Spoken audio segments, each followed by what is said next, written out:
off we go.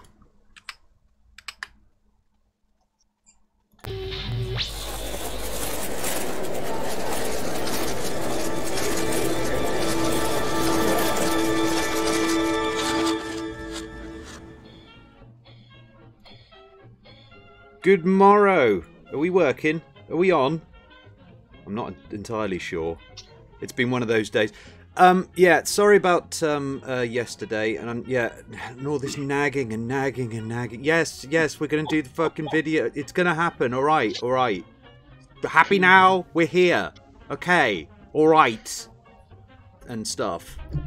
And no, this isn't the guest list. No, I know. I'm not very organised right now. It's just, you know, it's a thing. I've got stuff in my head, and you know, and things. That's not really a very good excuse, but I don't really feel as if I need to make up a decent excuse. I'm just, you know, I'm that kind of guy. I won't apologise because, well, oh no, I did apologise. It looks like I will. Anyway, welcome back. Yeah, it's not Saturday, but it is open house day. That's a bit weird, I know, but yeah, here we are. Welcome back. So let's kick off by laughing at Mercedes Carrera, because she's a paedophile now. Who is Mercedes Carrera? Mercedes Carrera is a what's the best way to describe her? She is a porn star. That was my question. A porn star of the MILF variety. Okay. Who made herself sort of prominent within Gamergate circles back in the day. Has been sort of like a no. Why are you talking about Gamergate? Because it's my lefties, my righties, you know. She's one of them. Okay, so yeah. like, just like Alan. Yeah, like, she's like imagine Candice Owens but articulate. Okay. You know, she's not a stupid lady, or at least I didn't think she was until now. But apparently, yeah, it is pretty dumb. It's pretty dumb to rape your own daughter. Just want to, just say that to you guys. If anybody was thinking about it, that's considered no. It's just, as we say in the UK, not done. Okay? So, yeah, I have the police report, if anybody's interested, because it's really funny. Please do. Okay, let me just load up the thing. Can we not? That's just disgusting. Let's get it out of the way. Okay. Okay. That's the thing.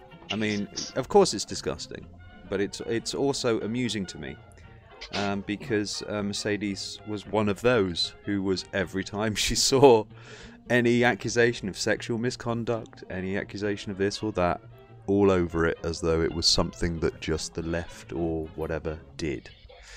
And so, yeah, this is a bit of a weird one, because, well, pedos are fucking weird, aren't they? So, yeah, just scrolling up. Right, okay, this is from local.nixel.com alert. This is basically the update for the police report. It goes as follows. Incident PC 288.7, sexual acts with a child under 10 years old. HS 11370.1, possession, and this is actually, let's say this. I could say right now, maybe she's innocent. She's still going to prison, and for a very long time. Reasoning being is, let's say this is, let's say it's true that what Mercedes Carrera has said on her Facebook, which is this is some sort of vengeance from an ex-husband. I very much doubt that, reading from down here, but let's do that on faith alone. The incident, of course, the PC 288.7, that's pretty bad. And then you've got the HS 1137.0, and this is possession of a controlled substance while armed with a handgun. Now, the reason that this is a bit of a big deal, I was talking to Mycroft about this, and he sort of informed me of these laws. If you're a drug dealer, yeah, you're generally going to be the sort of person who carries a gun around with them as well as drugs. So, when you have a handgun and you have drugs, you are charged in this fashion. Now, it's methamphetamine that she had on her person, or at least in her place. And if it's over 5 grams of methamphetamine, 10 years. Minimum. 10 fucking years in the clink. Federal prison. You're not coming out for 10 years. That's the minimum. I'm not quite sure about the possession with a handgun thing, though. I got a feeling that that one's going to be a bit worse. And I'm just going to actually just Google that just to see what comes up.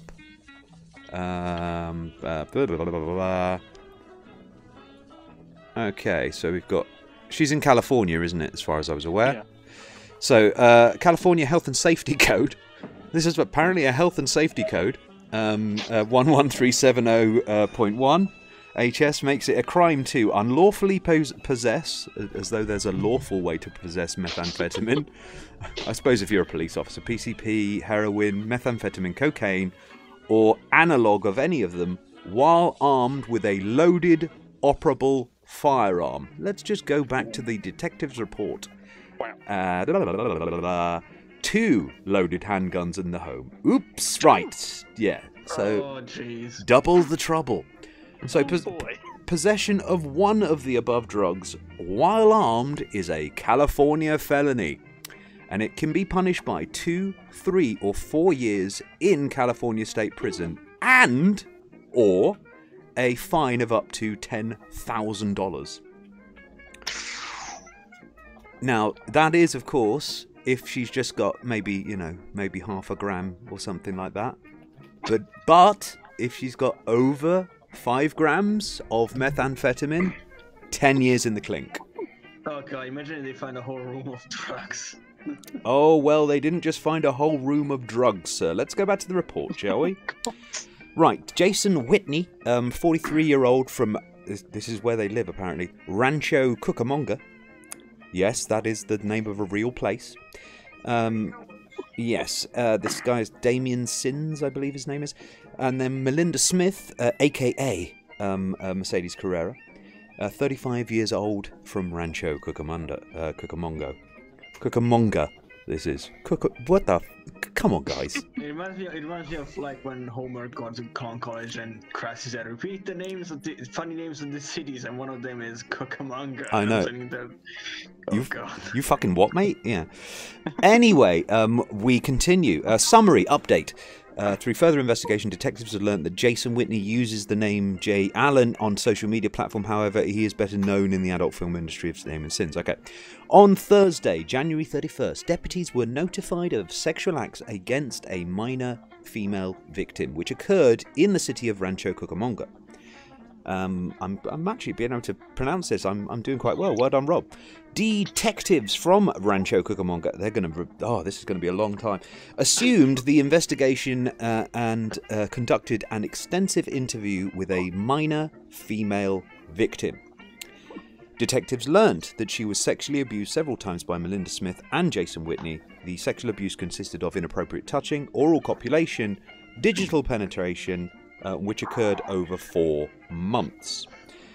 Through investigation, this was determined that Smith was an actress who frequently performed in pornographic movies. And it was determined that Whitney worked as a producer and director of various types of pornographic movies, web shows, and award shows in the adult film industry. On Friday, February 1st, detectives served a search warrant at their residence and contacted Melinda Smith and Jason Whitney in their home. I love the way they say contacted them in their home. Get the fuck out of your bed!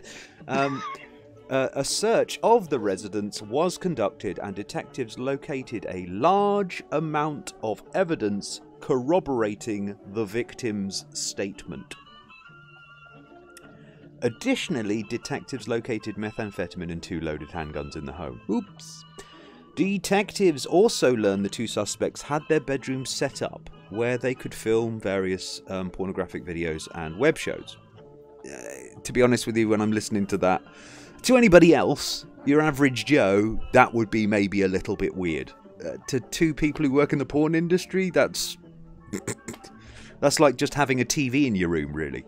Yeah, that's what I was thinking. Whitney and Smith were detained and transported to Rancho Cucamonga station for interviews. At the conclusion of the interviews, yes, I'm going to pronounce it that way from now on, both suspects were arrested and booked into the West Valley Detention Center on various charges of sexual acts against a child. On Tuesday, February 5th, the case was presented to San Bernardino County District Attorney's Office on Rancho Cucamonga for review. After their review of the case, the DA's office formally charged each suspect with 8 counts of PC 288.7 sexual acts with a child under 10 years old, and 1 count of HS 1137.0 possession of controlled substance while armed with a handgun. Both suspects were denied bail, and remain in custody. Both suspects are scheduled to be arraigned on the above charges on Wednesday, February 6th, at the San Bernardino County Superior Court at Rancho Cucamonga. Detectives believe that there may be additional victims and are releasing the booking photos of each suspect. If you have any information regarding this case, and you're urged to contact Rancho Cucamonga Police Detective Bureau at 909-477-2800. I'd love to ring that right now and kind of go, long-time listener, first-time caller. Callers wishing to remain anonymous can call the We Tip hotline at 1-800-78-CRIME. Promise we won't be tracing the call. Based on the ongoing investigation, no further information will be released at this time. Lol. Well, so yeah, to anybody that has drugs in his house in America, don't carry a gun as well. It's just, you know. Well, I mean, I am not a person who is all that agreeable to somebody being arrested for drugs or whatever like that. But if you're going to be living in America, guys, it's probably best to make sure your stash isn't in your home when you've got a fucking 9-year-old kid, as it is. And it's probably... And guns. Yeah.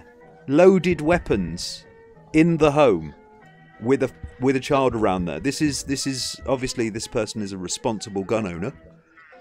Obviously not, yeah. I can actually speak to this a little bit because, as I don't know how many of you all either in this conversation or listening on the stream, being non-Americans, have the experience of growing up in a house with guns, but I do. My dad had 4. And it was not really scary to me at all. In fact, I was mostly curious about them, and I would just sort of like ask him, "Hey, can you show me?" You know, like occasionally I'd be like, "Show me how the gun works." You know, yeah. We wouldn't like shoot it or anything, but you know, we would sort of like. It's an item. It's an item of interest, of course. Yeah, a hunting rifle is a pretty complex piece of. There's a lot of components and things that go into that too. So it's like, what's this part? How does this work? It's a machined tool. Yes. That's right. And so we would, you know, I would say, I want to do this, and he would say, okay, and we would, you know, he would break it out, and we would look at it together. Other than that, it was in a closet. The ammo was kept in a different, you know, in a box that was locked. I had no idea where the key was to this day. The bolt was taken out. And there'd be a trigger lock, again, the key to which I have no idea where it was to this day. And that's how they were kept safe, and that was it. That's called a responsible gun owner, yeah. That's right. Unless you're loading your weapon to go out into the boonies to shoot it, you keep it empty. Yeah, like my uncle, for example, we had, it was basically a one rifle.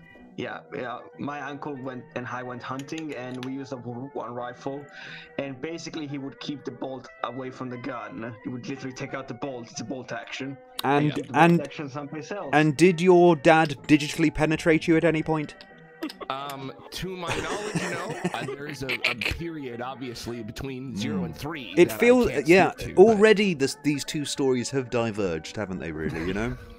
It's just a different upbringing. Yeah, you know. Alaskans are different, I guess. I suppose, yeah. You know, it's like kind of like don't leave weapons, you know, locked and loaded and ready to go on your bedside table, and don't fiddle your kids. So on this point, what are the rights of a child? And because my understanding in America, particularly, children don't really have rights. And if you are the legal guardian, I'm pretty sure they do. I'm pretty sure kids have rights, ownership. Mate. Yeah. So I'm not sure in this scenario legally can children are, as far as I was aware. Yeah. Children are, as far as I was aware, in American law, considered people. Not really. Not really, he says. Well, Drew, not according to conservatives. To them, they're people as long as they're a fucking egg inside somebody's vagina. But as soon as they're out, you can be shot, killed, or raped. They don't care. That's a whole different story. You can't. It's pretty difficult to be shot inside the womb. Or raped for that matter. I think it's pretty easy to be shot in a womb. Really, I mean, it's a fish in a barrel thing. It's fish in a barrel here, mate. You know. Well, I mean, is that a challenge? Like without causing other damage. Yeah. Watch next week on MythBusters. We're going to try out the theory: can you kill a baby in a? Oh, God's sakes! Look at all this water. We're going to have to get a towel. Oh, God, it's Sunday and all it should be mellow. It's fine. It's fine. This is good, wholesome television. That's right. Television? So, well, look, okay. If you don't like this, then I suggest going over to Facebook and watching Benjamin Netanyahu's new TV channel instead. Maybe you'll find that more to your liking. Is it just basically a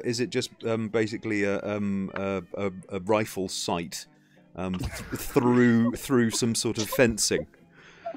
No, the fence is slightly out of focus, and there's this little blob sort of walking around on the horizon, kind of deal. It's not really hunting with Netanyahu. Him in a studio, talking about how great he is. Yeah. Actually, I think hunting with Netanyahu would have been more funny. You see, and him just walking around Jerusalem trying to pick up targets on the other side. Yes, overspawn the firearms were legal. Because they were in a house with drugs. What difference does that make? Well, this is if you imagine, if you're going to prosecute somebody for drugs, and they got a gun, it's a sort of a likelihood of them being a drug dealer, if you see what I mean. I mean, the Americans are pretty fucking strict when it comes to their drugs, as it is. I mean, 10 years for a few grams of methamphetamine's pretty fucking steep.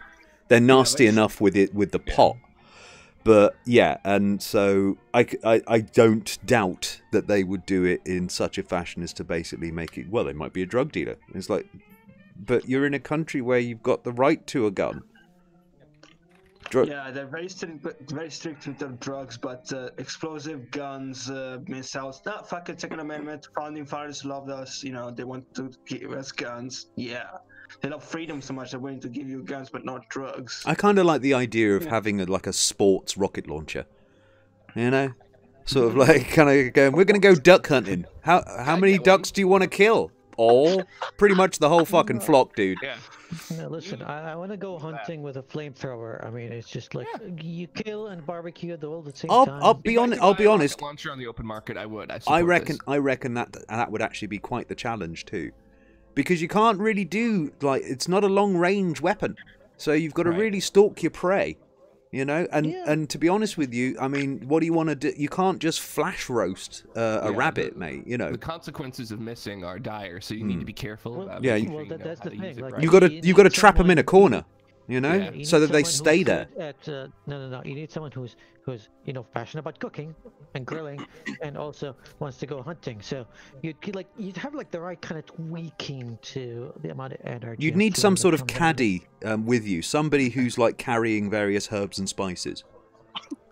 I think the most important thing is to make sure that you are outsmarting the animal.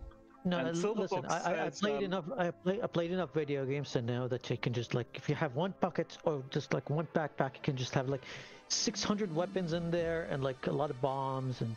Video games do teach us a lot about hunting. Yes, there are hunting video games. And Silverfox says use a punt gun for ducks. Okay. Thank you very much for that. Thank you for your contribution. Indeed. I'll use a BFG 9000. Yeah, now you're talking. Oh god, Robin, could you imagine a sport-rise nuclear weapon? It's like, what's that for? Well, I'm just gonna nuke an area and just hunt there. None of your business. That's the right. When nobody asks in America, hey, what do you have that gun for? It's not we're not interested. Oh, you have a gun. Okay. They talk about digital penetration? Yes. Yeah, why do you have that gun for digital penetration? Oh. Speaking of which, I have been digitally penetrated, but I was an adult, he was a doctor, and he was checking a hemorrhoid. That is when it's acceptable. There's a consent based. There's other times when it's acceptable, you know. Right. There are quite a few times actually it's acceptable to digitally penetrate or be digitally penetrated. But many of them involve informed consent. And now we're at the point where we're talking about a mount. Okay, can I just say this? I mean, it's a little bit silly, but when I was reading the case file the first time, I was like, digitally, like how? Like, is it on a computer? Like, it took me a while to actually because it's, you know, hey, English is not my main language. No, fair enough, mate. Fair enough. What do you mean digitally? Oh, it's digital. Like, oh, with a digit. Oh, okay. I'd like to be digital. Like almost till the next day. To be honest with you, I like the idea of being digitally penetrated for 4 months. It was like, how did they have like an avatar or some sort of like VR kind of thing? Like, oh god, how? What? It doesn't make like what? What did you want us to go through? What happened, Habib? No. I get it now. We just go ahead and make the show title "Digital Penetration." I think at this point it's the unavoidable. You see, folks, there's good digital penetration and bad digital penetration. Too much and too little. Okay? Yeah, it's about context. You need margins here. Okay? Yeah. Like I said, when it's a doctor, it's okay and other. Also, like if not always. So Caliber and someone like not always. Before you have the Larry Nassar situation. In that situation, he was a doctor. He was digitally penetrating. Most definitely not an okay situation. I have no idea. He has to. Well, I think you need to specify. He has to be gymnastics. He has to be your doctor. No, because they were his doctor too. He had all the girls had to go to that doctor. Wasn't he their certified? Oh, I think I remember that. Oh yeah, there's a. They had no choice. That was what was so fucked up about it, is they had to go through that doctor because the committee said it had to be them when they knew the whole time that he had these allegations going on and they didn't do shit about it. So the whole thing's crap. Anyway, yes, consent. Consent is the most important thing. And speaking of consent, the porn laws in the UK have changed. Again? Will you guys give up on that shit, man? It's really embarrassing. It's a national. We've got to go back and forth for the rest of our lives, mate. It's just the way things are. It's good now. It's more obscenity laws have changed now, rather than a list of illegal acts. Obscenity is now defined as informed consent. So basically, if there's some indication that the scene wasn't consensual, then it's obscene. Wait, so no rape porn is banned? No. Rape is fine if it's implied somewhere within the production that everything is all done consensually. Okay, so there has to be like a disclaimer that all of the actors involved. Pretty much, yeah. Okay. Originally, it was a list of banned sex acts, but now face-sitting, perfectly legal. Yay! We can get back to face-sitting again. Thank goodness. I was really starting to get bored.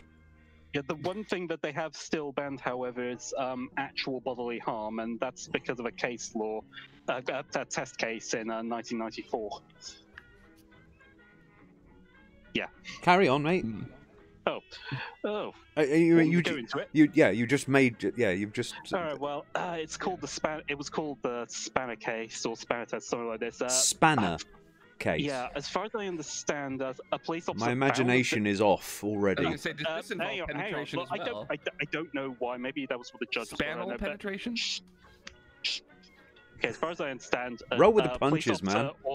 A police officer or something found a video of what he assumed was an actual very sexual murder taking place. So that he then found the very people in the film perfectly fine. They explained it was all BDSM and stuff like that.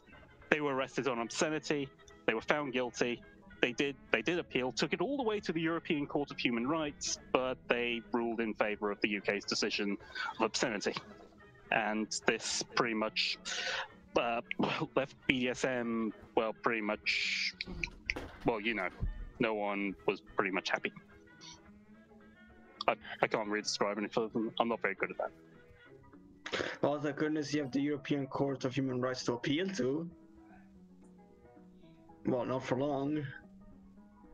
No, we're still going to be part of the European Court of Human Rights, actually, even after Brexit. That's a whole different thing. Either way, the Spanner case nowadays, I think, is considered, oh God, what's the words when a ruling is wrong or something? Miscarriage of justice, that's what I'm thinking. Oh, gotcha. I'm just trying to look through some sort of defense articles as far as this particular case is concerned. Because obviously there's going to be, you know, this is sort of, this exemplifies really. I mean, I was having this sort of discussion does crop up once in a while. And I was saying to Mycroft about this, and it's something that people really have to understand when it comes to this sort of thing, that you will get these fucking crazies. You will get these fucking weirdos who will put themselves into a political action sort of group type deal. And the reason that they do this is because they know that they will be, if they're telling a bunch of people stuff that they want to hear or that sort of thing, if and when they end up getting themselves sort of let's say arrested for something or whatever like that, or you know accused of something, whatever like that, they have ample willing idiots, useful willing idiots who will defend you no matter what.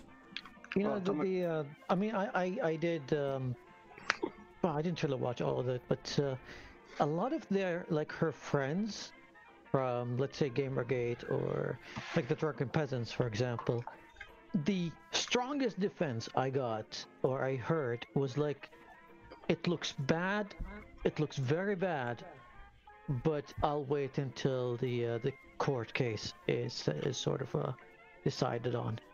And that was Ben from the Drunken Peasants. That was the strongest defense I heard. Oh, now, well, if you find anything stronger, let me know. Oh, Mycroft was in a group with some people who were actually raising money for a court. Oh boy! Yeah. Are you kidding me? Yeah. No, because yeah, I mean, I checked her Facebook post, and she's like, I don't have the money for a lawyer, and I was like, fucking bullshit. That is bullshit. Why? No, I mean, look at her. Like, she is quite a successful porn star. Are you telling me that she doesn't have access to a lawyer? Bullshit. Well, porn doesn't make that much money as it used to because of the internet. No, she is making good money. I actually was talking to Mycroft about this, and I wanted to have a look at sort of like her career. I went over to Pornhub, put in her name, and then put the videos to basically latest. Before I put it to latest, some of the videos that she was showing were 1.5 million views. I'm not quite sure how much that really sort of, you know, because when it comes down to Pornhub, I'm not quite sure how it actually works in that way, because whether they get a cut off of this or whatever, but it does give you a gauge of popularity. So in her earlier stuff, she did have some very popular videos. The last, say, 10 videos, she never even got close to breaking 10,000, and in some cases there were numbers in the hundreds. No, she does a lot of paid appearances when it comes to her kind of content. Like, I don't know about her online kind of content on Pornhub and stuff like that. I know that she made a career for herself just appearing on different shows, on different events, different, like, you know, either adult events or even like a conservative or political events. So yeah, that's basically her bread and butter. Now, to be honest with you, like, maybe she doesn't, like, she's not making as much money as she used to. But to tell me that she doesn't have access to a lawyer with her boyfriend of a producer? Well, she can have access to a lawyer, of course, because she has that right. She can have a court-appointed lawyer. Like, I can't afford a lawyer. That's her statement. I can't afford one. Well, if she can't afford a lawyer, then she can have a court-appointed lawyer. It doesn't, it's not the thing is, like, okay, between her and her boyfriend, who's also like I said, a porn producer that does multiple shows, they tell me that those two can't afford a lawyer. Well, here's the thing. Here's the thing. I know a lot of people who earn a lot of money who don't have any. Well, I mean, if you're stupid with your money, then that's a whole different story. Yeah, that's a whole different story. And you know what? I'll give you that. No, hold on. I'll give you that. Since they found methamphetamine, she was more of an addict than I thought. Well, she just squandered it all. To be honest with you, dude, let me just show you a picture here. Let me just get the thing going. Let me just. I'm going to add a Windows thing here. Where's the thing? Didn't I do it on Chrome? There it is.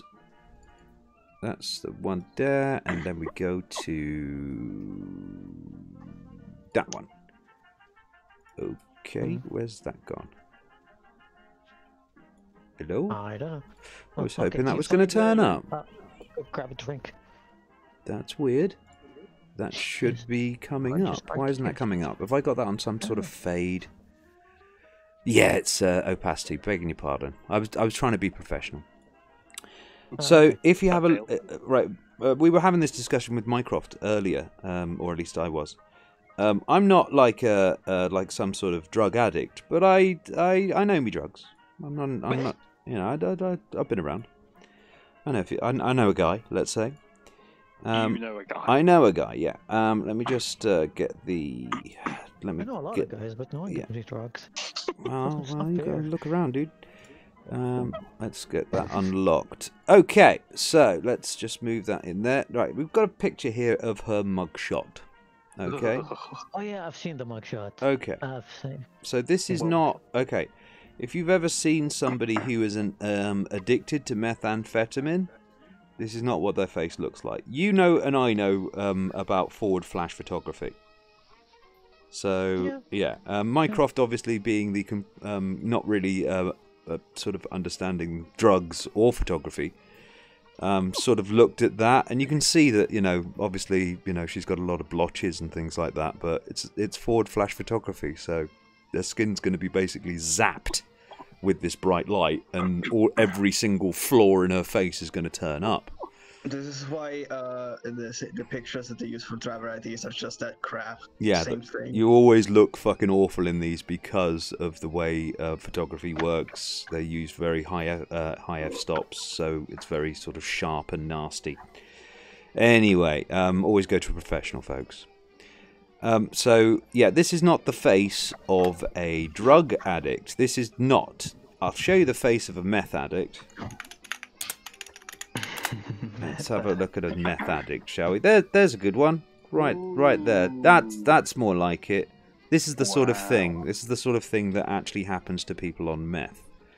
This is similar to like crocodile, which is some of these chemicals that they're putting into this stuff. Believe it or not, it's not really for the body. No shit. Yeah. Yeah, you don't say. It's not to be done. I remember a friend of mine once, and they were saying, crack's pretty good as long as you don't do it every day. Yeah, neither is smoking. Yeah, so it's one of those things. That's not somebody who's a meth addict. That's not what I'm seeing here. It could be one of two things. Maybe she likes a little toot once in a while, which I would never sort of begrudge anybody. But yeah, the only thing I'm looking there at the moment is a lady who has basically got a lot of red eye right now, probably because she's been arrested for kiddie fiddling. That's gonna upset you, so you're probably gonna cry. So that's all I'm seeing on this particular analysis, on this sort of thing. So I don't think that she's some sort of drug addict and or dealer. Maybe she was holding it for somebody else. Well, no, it's probably if you imagine people in the porn scene, I suspect probably they don't always feel quite up for it. somebody throws a few things down your throat, and you can be good to go. So it can. Let's say it can loosen you up a bit. Alcohol, that sort of works, but it does make one groggy. Whereas other drugs, for example, I mean, I wouldn't go with methamphetamine of all things. Try maybe ecstasy. That's a really horny drug. So yeah, I mean, if like I said, if I was doing a porn shoot and a model, wanted to take something, I would be recommending that. Yeah, write this down, kids. Yeah, don't give your porn stars methamphetamine, okay? So yeah, it's in that way. And like I said, if it's more than 5, they didn't say exactly how much, which is a bit of a shame, really, because I would have liked to have known. But they didn't tell me how many bullets were in the gun either, so But yeah, the thing is, she hasn't been done. I'm suggesting, because she's only being done for possession of controlled substance while armed with a handgun, that it isn't enough to do a federal federal crime. Otherwise, they would have put that in as a separate count, I feel. Do you know what I mean? Mm-hmm. So, it's... if you're driving erratically, for example, speeding, running a red light, veering from side to side or whatever like that, and drunk driving, those are all the charges that go in there. They don't just give you one charge, kind of going acting like an arsehole on the road. And so in this particular case, I mean, you know what the police like. They're going to want to make whatever the fuck they can stick. So that's my assumption on this. I can't, I think it's a well-founded thing, but it's up to you. But yeah, so if you have been fiddled with Mercedes Carrera and you are over 10, tough shit. But if you are under 10, ring the tip hotline, apparently. Wait, you're okay with 11-year-olds being fiddled by Mercedes Carrera? Well, to quote Sargon, it depends on the child, doesn't it?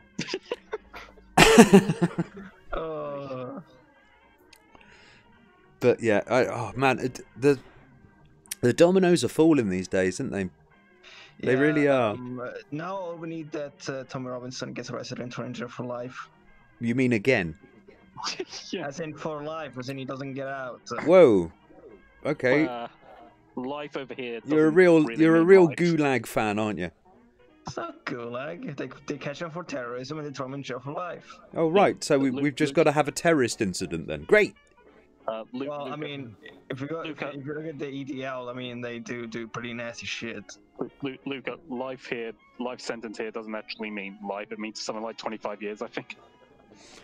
Well, it depends. There are criminals that are actually cannot be let out unless the Home Secretary, I believe, okays it. Oh, I see. So there is like, when life can mean life. What was his name? What was the name of that guy that Tom Hardy did? Life. Like that guy who was sort of imprisoned. He was like an absolute fucking hard case. Bronson, yeah. The guy called himself Charles Bronson. That wasn't his actual name. Charlie Bronson. He's still in prison now. This gentleman's. He's a bit of a weird one, is Charlie. No shit. His name is Charles Arthur Salvador, and he basically has, let's call him a bit of a nut. He's a bit of a crazy guy. Charlie, his literal job title on Wikipedia is prisoner. Yeah. Charlie Salvador, formerly Charles Ali Ahmed, born Michael Gordon Peterson. He's all over the shop, isn't he? Better known as Charles Bronson, is an English criminal who has been referred to in the British press as the most violent prisoner in Britain and most notorious. He spent periods detained in Rumpton, Broadmoor and Ashworth, high-security psychiatric hospitals. First arrested as a petty criminal, he was convicted and sentenced in 1974 to 7 years imprisonment for armed robbery. Additional time was added due to attacks on prisoners and guards. Upon his release in 1987, so just to see, he'd obviously done a ton, he became a bare-knuckle boxer, in the East End of London. His promoter thought he needed to be needed a more suitable name and called him Charles Bronson after the American actor. He was returned to prison a year later after being convicted of planning another robbery. He was known as a violent inmate and took numerous hostages in the course of confrontations with guards, resulting in his sentence later being charged to life in prison. Just like a wonderful person. Yeah, imagine you've been done, and you've been done. First of all, you got done for armed robbery, then you get done for planning an armed robbery. Now, he was getting 7 years for the armed robbery. So planning an armed robbery, he didn't do the robbery. So probably, probably maybe 13 years or something like that. And that's gone to life. Forever. He cannot be allowed out unless basically somebody says okay at this point. Bit of a crazy dude. So we do have these sort of laws within the UK where you can put people in basically in prison forever, if need be. Did not know that. Yeah, lovely, innit? More rules against human rights to keep people in prison forever or something. Incarceration isn't if you imagine if you're protecting other people's human rights. Right, yeah. And I mean, the thing is, mate, even while he is incarcerated, he's still causing people trouble. There is a story of him, basically, I believe he covered himself in, like, goose fat or something. And, like, I'm just trying to find the story of, yeah.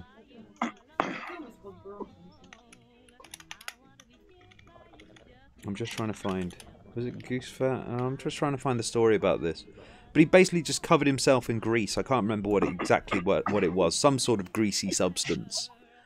Kicked up a fucking fuss. And then, of course, all the guards are going in there.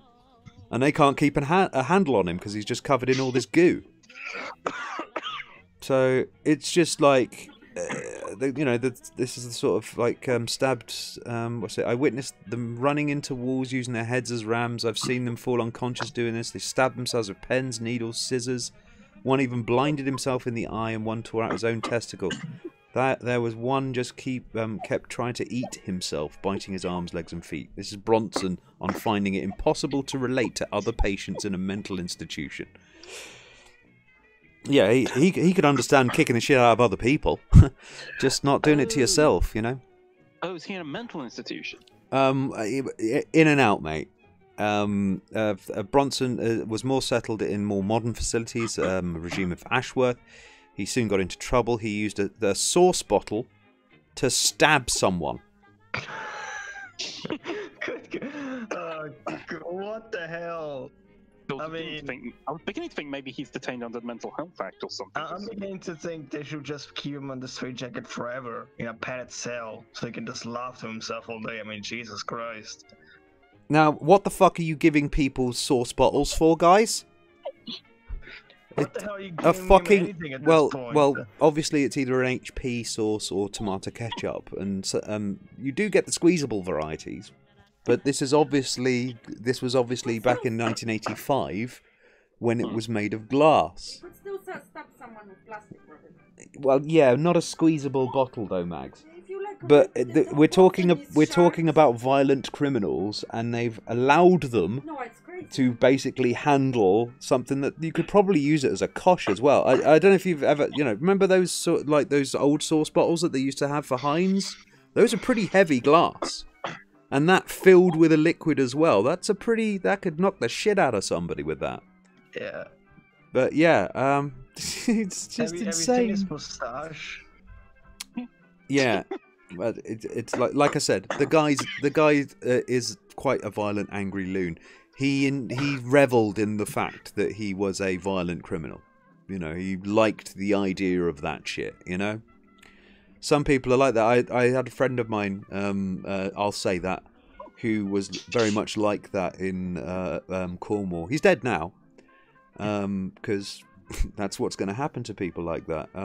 He was a person who stabbed... he used a meat cleaver and lodged it into somebody's leg because he, and I quote, pissed him off. Oh boy. Wow. Yeah, the final straw... Apparently, when he was talking to me about this, and... I called him a fucking idiot for doing it, but he basically. I mean, who among us have not thrown a meat cleaver at someone for? No. He didn't throw it. He didn't throw it. He basically grabbed it off his door, which he uses for the police apparently, and lodged it in his leg. So, yeah, he went down for a couple of years for that. And when he got back out, I'm asking him, what the hell happened, man? The guy basically was just talking shit and then eventually accidentally spilt his bong, and that was the final straw. See, so, some people get a little bit, you've got to be very careful to not annoy some people because they might kill you. This is why I don't interact with people. Welcome to Sicily. No, really, that Died you in have to be prison. careful. He was stabbed. Yeah, No, he he pissed off the was local stabbed. boss accidentally. Yeah, but that particular guy was stabbed in prison, so he's no longer with us. Okay. No, which is, he wasn't exactly a friend of mine. He was more of a friend of my brother's. It's a long story, anyway. But yeah, so sorry about that, Melinda. You're just gonna have to wait it out for a while. I don't think you're gonna either way. Regardless of whether she is innocent of said crime or not, she's got a loaded handgun with methamphetamine in her house. So, bitch, you fucked. I have a question. How polite is Bronson? Because if he's really polite, we'll stab you. Not all British people are polite, mate. Oh god. You have been on here before, right? Would be funny if it was like the polite version of yeah. I'm gonna give you an insight into British culture, mate. Yeah, the more somebody hates you, the more polite they are to you. So if a British person is a real dick to someone, then they like him. Basically, yeah. So, so the Brexiteers must really, really love the EU then. Yes. And have you noticed how polite I am to you, Luca?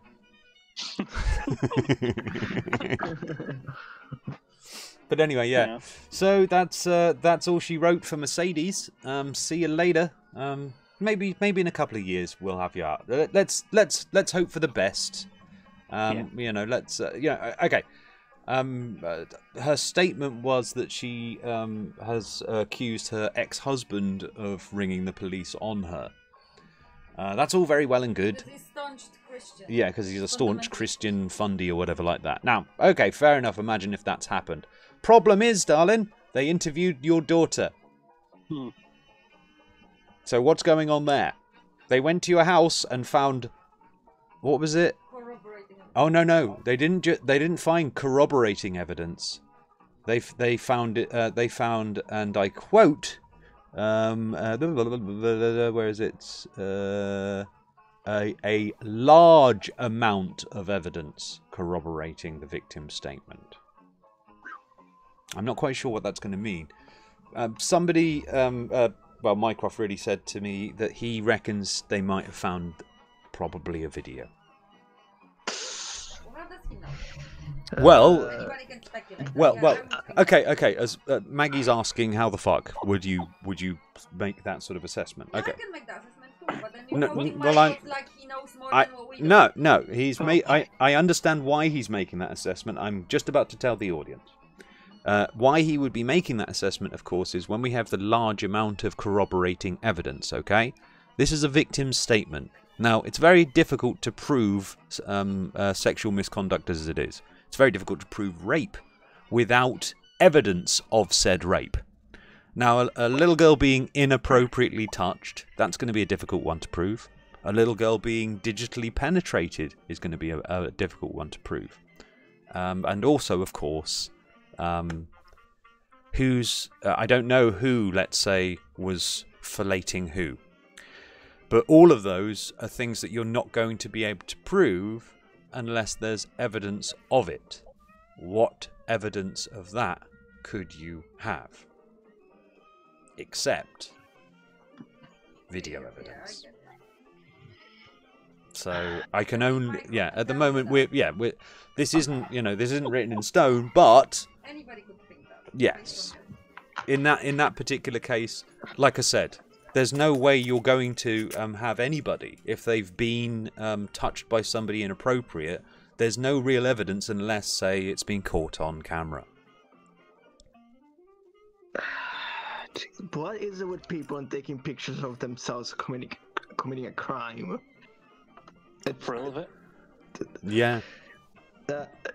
I'm sorry. It's just, it's gonna get used against you. Well, yeah, but it's only illegal if you get caught, mate. You understand that concept, don't you? Yeah. Yeah.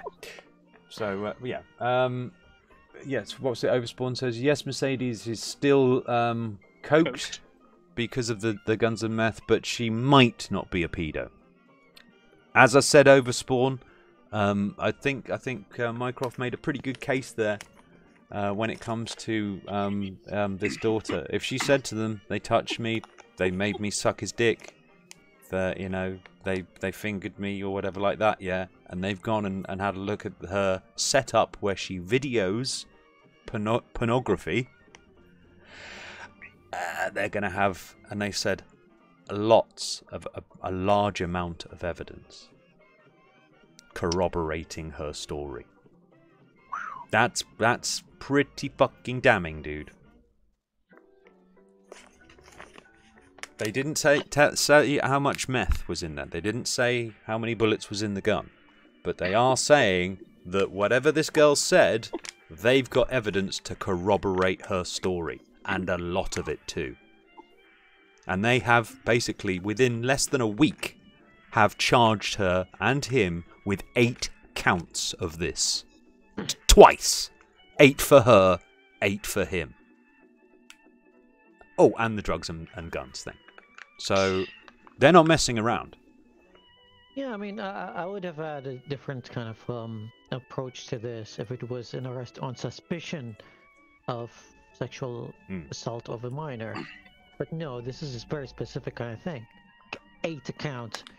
And, like, yeah, I mean, I did highlight that sentence too, like when they said large amount of evidence corroborating the victim's account of details. Like, yeah, it's pretty goddamn damning. I mean, yeah, what I mean, if you're going to basically try and sort of winkle your way out of it, you could probably say, well, maybe they just meant the camera, or and it's like, come on.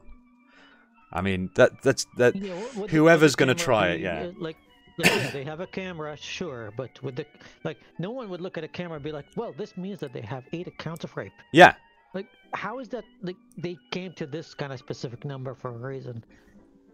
And they're not even investigating now the validity of those claims. They're investigating whether there are no more victims or not. Like the fact that her daughter has been assaulted that way, that's already been proven to them. They're not even investigating that part anymore. They're looking for other victims. So I'm like, yeah, I understand the whole concept of innocent till proven guilty, but as far as I'm concerned, I kind of made up my mind on this.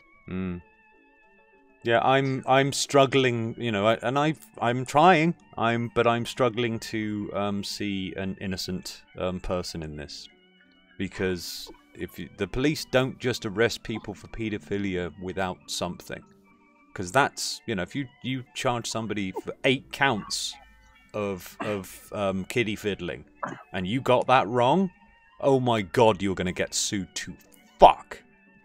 Whoever would be making the charges, whoever would have done the case, all of these people are losing their jobs. So you've got to be pretty goddamn sure that that's happening. So yeah. So with that, yeah, I mean, I'm sort of like reading up. Obviously, there's sort of like many of the old anti-Gamergaters kicking up this one. You see, somebody goes, during Gamergate, they falsely accused several people of being paedophiles. They still like to pretend it hasn't been thoroughly discredited in every case. Which is sort of the same rhetoric that we heard, that we're hearing from that other side, mate. And this is the thing, you see, is that this is the projection that I have from both the left and the right. I hate it being associated with Gamergate. Like, here's the thing: a lot of the people who are still active online from the days of Gamergate completely and utterly disowned Mercedes' career over this. It's not like there's a double standard here. Yeah. Also, when it comes to people from Gamergate who were proven or disproven to be pedophiles, I can only think of two. One of them is weak at best, and the other one is Sarah's Butts, she was called, or something. Sarah Butts, wasn't it? Yeah. Yeah, and I'm not even sure what, like, most of the harassment she got was over the fact that she's trans rather than she's a pedo, and I'm not even sure what was going on with that. Like, I don't really remember that well, to be honest, because I don't really care. I think it was her own cousin. But if I remember correctly, her defenders were just like 3 or 4 personalities who are completely and utterly nobodies now. So, and they turned out to be, most of them, like, they turned out to be TERFs. So even like the social justice kind of like community now hates them even more than we did back then, because nobody likes the TERFs. How was I going to this? Yeah, the other one was no, this is girl a completely different case. A Something Nintendo else. localization. Say again, mate. Agency. Yeah, the other one was this girl that worked for Nintendo for a localization agency, and she was accused of being a pedo. I thought she was doing a little bit of prostitution on the side or something, or she was a cam girl or something. She did that, and they uncovered part of her. Like, she wrote this thing as a college thesis, and she was defending, like, I think it was like something like lolly, or, you know. Oh, right, okay. Not lolly, like, you know, sort of like hentai that depicts kids. So basically, obviously, a load of Romanians were just about to jump on it and went, yeah,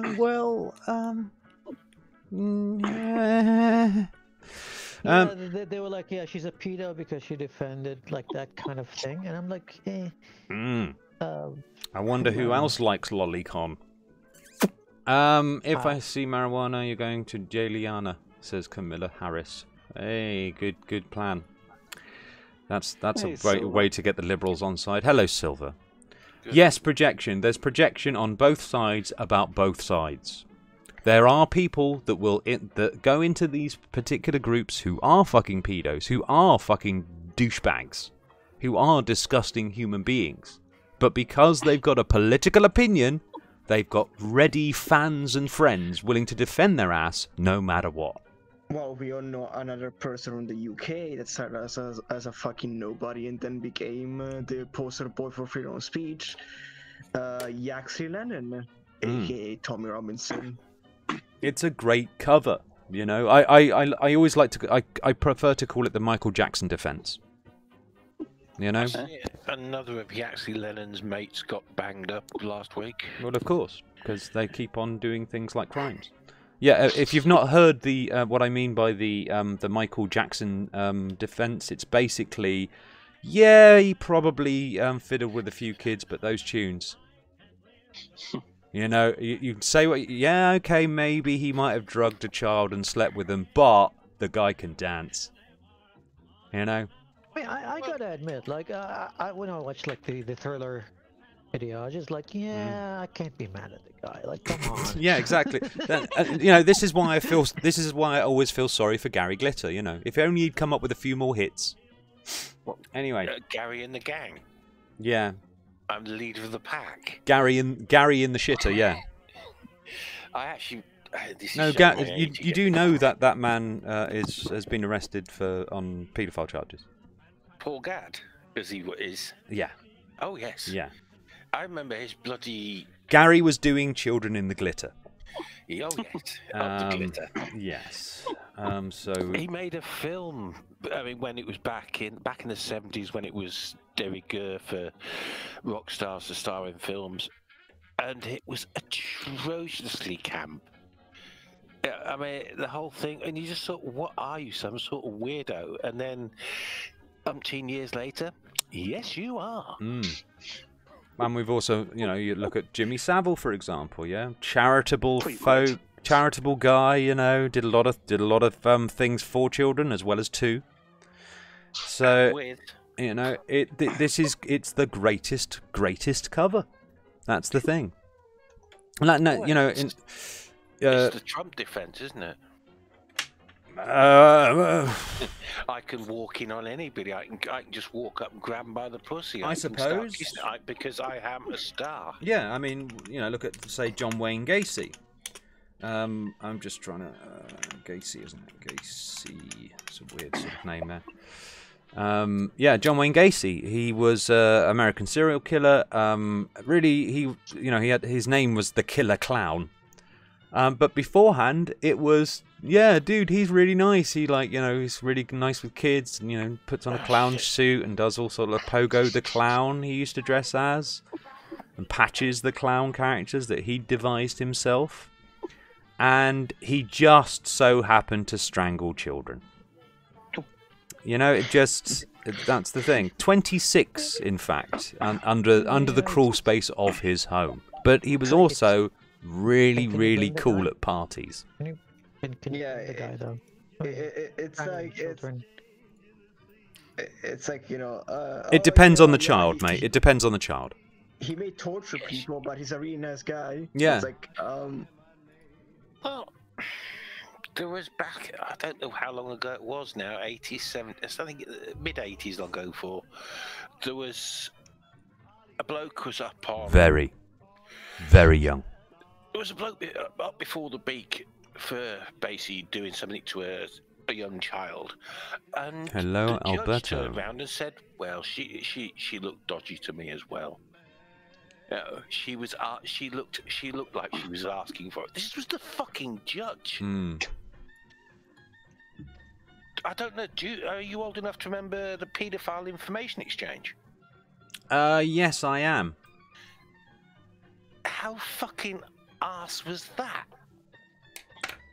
Yeah. Well, I remember. People need to Google them to see just what. I mean, they were basically a group. They were mainly males who were advocating for the removal of the Underage Act, especially with little boys. Well, you do have that right to advocate for whatever law you wish. Yeah. I always say, look, here's the thing.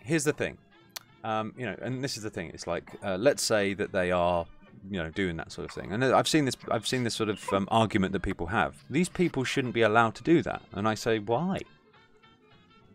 I'd really like to know who those people are, to be honest. So if they're going to fucking just basically broadcast their ass to me, great. I'm happy to know that those people they can stay away from my kids. And also, it's the same thing when people are scared of sort of Muslims entering the country and they're going to change our laws. It's like, dude, there's like 6% from Middle East in this country, pretty much. And that's across the board, like Christians, all kinds, and a few Muslims. If they, they've got less people than that's less. I think, yeah, UKIP have got more members. So I think you're all right. UKIP couldn't get very far when it came to British politics. So if I very much doubt Sharia law is going to really be able to get through Parliament particularly easily, guys. They do need to get a majority, So and then we've got the Amos Yee and Sargon. Yeah, depends on the child. Depends on the child. There you go. That's the paedophile information exchange on the side. I'm going to leave Fox in charge. Me? Hello. Right. Doctor Who fans. No! We said this before. Don't make me ban your ass. It's the first line I come out with every time you leave me in charge, Robin. It's like a running gag. Well, there's a lot of running gags in Doctor Who as well. Hello, Bobby. By the way, how are you? Yeah, doing good. I did notice you having a chat with Kraut fans. Well, why? I say Kraut fans. What the fucking hell was that idiot fucking... Sorry, I got... Oh, on Discord. Let's leave the Discord stuff on Discord. That person, I don't even know who he is. Oh, let's like I don't know. I don't care. Just let the idiots be idiots. But yeah, I'm having fun just rattling a few cages here and there. I did consider joining and then thought, why? All I will do is get more fucking angry and annoyed than I already am. No, I was having a lot of fun. I was literally, like, at the time, I was waiting for a pizza to arrive, and I had nothing else to do. I'm like, you know. I've got some good news. Good news? Oh, tell me. Yeah.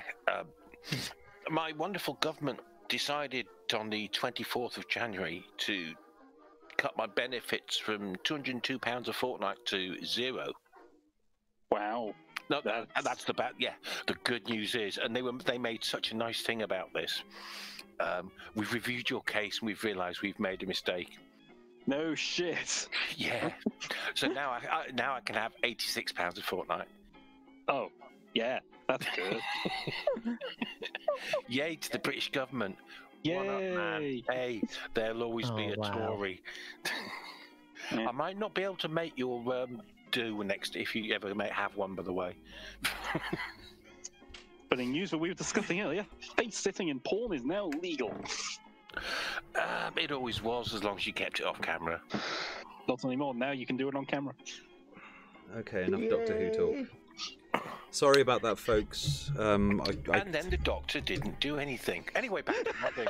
Anyway, back to paedophiles. Oh, do we have to? Making them get abortion? What? What are you talking about, Ollie? Yeah, can we just change the topic from pedophiles, because this is literally making me sick to my stomach. Very. The UK government is planning a new regulator to regulate social media called Offweb. No, that is not a joke. The spiders are everywhere. Okay, the next person from the UK that bitches about Article 11 and Article 13, I'm gonna tell them, shut the fuck up, your government could legalize torture for littering and you wouldn't give a fuck. Let's do this then. A Lord Chamberlain for the internet, thanks, but no thanks. This summer marked the 15th anniversary of the Theatres Act 1968. 50th, sorry, I was about to say 15th. The legislation that freed the theatres from the censorious hand of the Lord Chamberlain of Her Majesty's household. Thereafter, theatres needed to concern themselves only with the general laws governing speech. In addition, they were granted a public good defence to obscenity and immunity from common law offences against public morality. The Theatres Act is celebrated as a landmark of enlightenment. Yet today we are on the verge of creating a Lord Chamberlain of the internet. We won't call it that, of course. The Times, and its leader of 5th of July, came up with the faintly Orwellian off-net. Speculation has... somebody just come in and out. Yeah. Oh, right, okay. Speculation has recently renewed that the UK government is laying plans to create a special media regulator to tackle online harm. What form that might take, should it happen, we do not know. We will find out when the government produces a promised white paper. Now, I'm going to just interject my own little thing here, and it goes something like this. When it comes to regulating the internet, it goes, we want to do this, and then somebody from IT goes, can't be done, mate. So I'm not altogether... If you imagine, yeah, countries can't just break the internet. So, you know, this is... You have to have a lot of international agreement here, because, like, you know, if somebody wants to get through, VPN that shit straight away. It's not difficult. And to be honest with you, the thing that if people want to actually sort of like censor the internet for themselves and their children and stuff like that, I'm all for it. If you don't want to see things on the internet, if you don't want your children to see things on the internet, there is software for you. You just have to download it yourself. Just Google, protect my child on the internet. Boom, you're in. It's that simple, parents. Have a look. But it's always sort of like we've got to get the government to do it for us. But it never fucking works. And it's not to do with the fact that I'm not saying that whatever they do is going to be bad for everybody. What I'm saying is that what they aim to achieve won't happen. So what are you going to do? So these laws set boundary. The statute book is full of legislation that restrains speech. Most if not, of this legislation applies online as well as offline. Some of it applies more strictly online than offline. These laws set boundaries: defamation, obscenity, intellectual property rights, terrorist content, revenge porn, harassment, incitement to racial and religious hatred, and many others. Those boundaries represent a balance between freedom of speech and harm to others.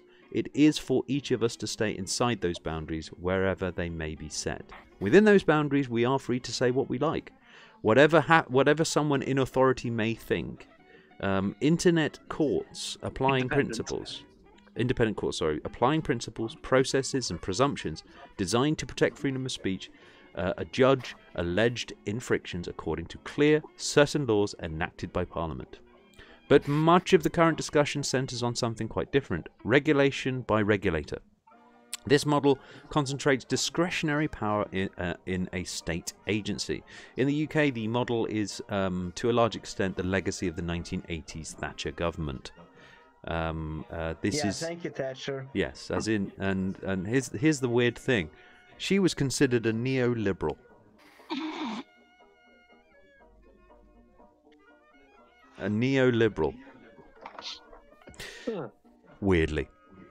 You are free to do whatever you like. Not that! Anyway, Thatcher, and started the off trend with off-tel, as it was then, to regulate the newly liberalised telecommunications market, a powerful regulator operating flexibly within broadly stated policy goals. Can be a rulemaker, judge, and enforcer, all rolled into one. Now, in the case of off-tel, many of this is to do with basically how do you complain about say, a telephone company. So a lot of this off business is actually to do with official channels to basically have, say, a customer be able to actually go to a telecommunications provider and say, don't do that, or I'll go to off-tel, and you'll have to deal with them. So it isn't all basically bad when it comes to these off programs. Anyway, carry on. That may be a long-established model for economic regulation of telecommunications, competition, energy markets, and the like. But when regulation by regulator trespasses into the territory of speech, it takes on a different cast. Discretion, flexibility, and nimbleness are vices, not virtues. Where rules governing speech are concerned, the rule of law demands that a law governing speech be general in its sense, that it applies to all, but precise about what it prohibits. Regulation by regulator is the converse, targeted at a specific group, but laying down only broadly stated goals that the regulator should seek to achieve. As Ofcom puts it in its recent discussion paper addressing harmful online content, and this is, I don't know why Ofcom aren't really doing this anyway. What was worked in a broadcasting context is having a set of objectives laid down by Parliament in statute, underpinning by a detailed regulatory guidance designed to evolve over time. Changes to the regulatory requirements are informed by public consultation. What exactly limits the freedom of speech should lie in... What exactly the limits of free speech should lie is a matter of intense, perpetual debate. It is for Parliament to decide, after due consideration, whether to move those boundaries. It is anathema to both freedom of speech and rule of law for government to delegate to a regulator the power to set limits on individual speech. It becomes worse when a document like the Government Internet Safety Strategy Green Paper takes aim at subjective notions of social harm and unacceptable rather than strictly legal and illegality according to the law. I would actually moreover this one, if you will, have a look at, say, for example, atheism and the atheist movement. Someone like Dusty Smith, for example, yeah? Guys basically just sitting there kind of going, religious people are fucking stupid, man. Well, religious people can then attack him through regulators to call it hate speech. And this is what they've been doing. I mean, if you have a look at, say, Thunderfoot, for example, he was readily attacked by many agencies and organizations that were set up to hunt down and destroy internet channels that were, in fact, promoting atheism. Oh, Laughing Witch, that was fucking hilarious. Sorry. Okay.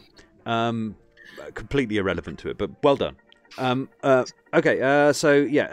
troubling is the frequent erected straw man that the internet is unregulated. This blurs the vital distinction between the general law and regulation by regulator. Participants in the debate are prone to debate regulation as if the general law did not exist.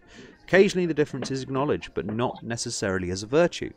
The Ofcom discussion paper observes that by contrast with broadcast services subject to long-established regulation, some newer online services are subject to little or no regulation beyond the general law, as if the general law were a mere jumping-off point for further regulation rather than... February 6th and February 11th. That's a little weird. Drew, mute yourself, dude. Yeah, sorry. That's all right. A mere jumping-off point for further regulation rather than a democratically established standard for individual speech. Ofcom goes on that this state of affairs was not by design, but the outcome of an evolving system. However, a deliberate decision was taken with the Communications Act 2003 to exclude Ofcom's jurisdiction over internet content in favour of general law alone. Moving away from individual speech, the Ofcom paper characterises the fact that online newspapers are not subject to the impartiality requirements that apply to broadcasters as an inconsistency. Different, yes. Inconsistent, no. Periodically since the 1990s, the idea has surfaced that as a result of communications convergence, broadcast regulation should, for consistency, apply to the internet. With the advent of video over broadband, aspects of the internet started to bear a superficial resemblance to television. The pictures were moving. Send to the TV regulator. EU legislators have been especially prone to this non sequitur. They are currently enacting a revision of the Audiovisual Media Services Directive that will require a regulator to exercise some supervisionary powers over video sharing platforms. Here's the thing. I mean, in this particular case, the problem with this is that a lot of these video sharing platforms aren't really necessarily companies, but just individuals, people just doing their thing, saying whatever they feel. So most of that is going to be prone to opinion rather than somebody reporting facts. You're not really allowed to lie on the television, but people do. You're not supposed to. You're supposed to have balance. You're supposed to, and to be honest with you, the problem with that, of course, is what we end up with people leading the discussion, and it's something like this. Let's talk about climate change all the fucking time, but let's have this nutcase who thinks it's all a conspiracy theory by Marxists to take over the world, and then we'll have this scientist who kind of goes, no, that's bullshit, and that's it. And this is the two sides argument. Not, if you imagine, when you're talking about sort of settled science here, you really should be having two scientists and maybe a few legislators in there saying, how do we deal with this problem? But the two sides argument basically tends to put things in the weeds rather than actually inform the public. Anyway, however, broadcast regulation, not the rule of general law, is the exception to the norm. It is one thing for the body like Ofcom to act as a broadcast regulator, reflecting television's historic roots in spectrum scarcity and Reithian paternalism. Even that regime is looking more and more anachronistic as TV becomes less and less TV-like. It is quite another to set up a regulator with power to affect individual speech. It is no improvement if the task of the regulator is framed as setting rules about the platform's rules. The result is the same: discretionary control exercised by the state entity, however independent of the government it may be, over users' speech, via rules that Parliament has not specifically legislated.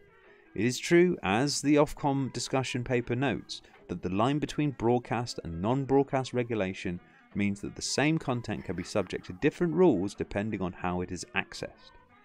If that is thought to be anomalous, it is a small price to pay for keeping regulation by regulator out of the areas in which it should not tread. House of Commons Media Culture and Sports Committee, in its July 2018 interim report on fake news, recommended that the government should use Ofcom's broadcast regulation powers, including rules relegated to accuracy and impartiality, as a basis for setting standards for online content. It is perhaps testament to the loss of perspective that the internet routinely engenders that a parliamentary committee could, in all seriousness, suggest that accuracy and impartiality rules should be applied to the posts and tweets of individual social media users. Never going to happen. So, you know, and here's the problem that belies this, you see. Somebody tweets, somebody makes a video, or a reply video.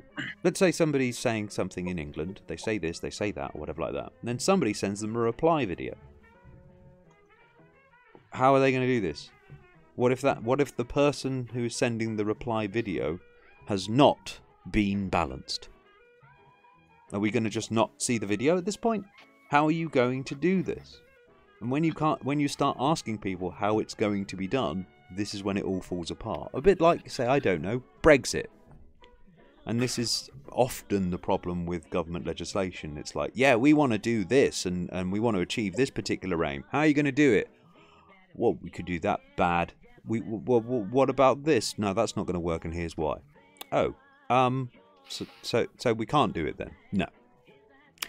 Setting regulatory standards for for content means imposing more restrictive rules than the general law.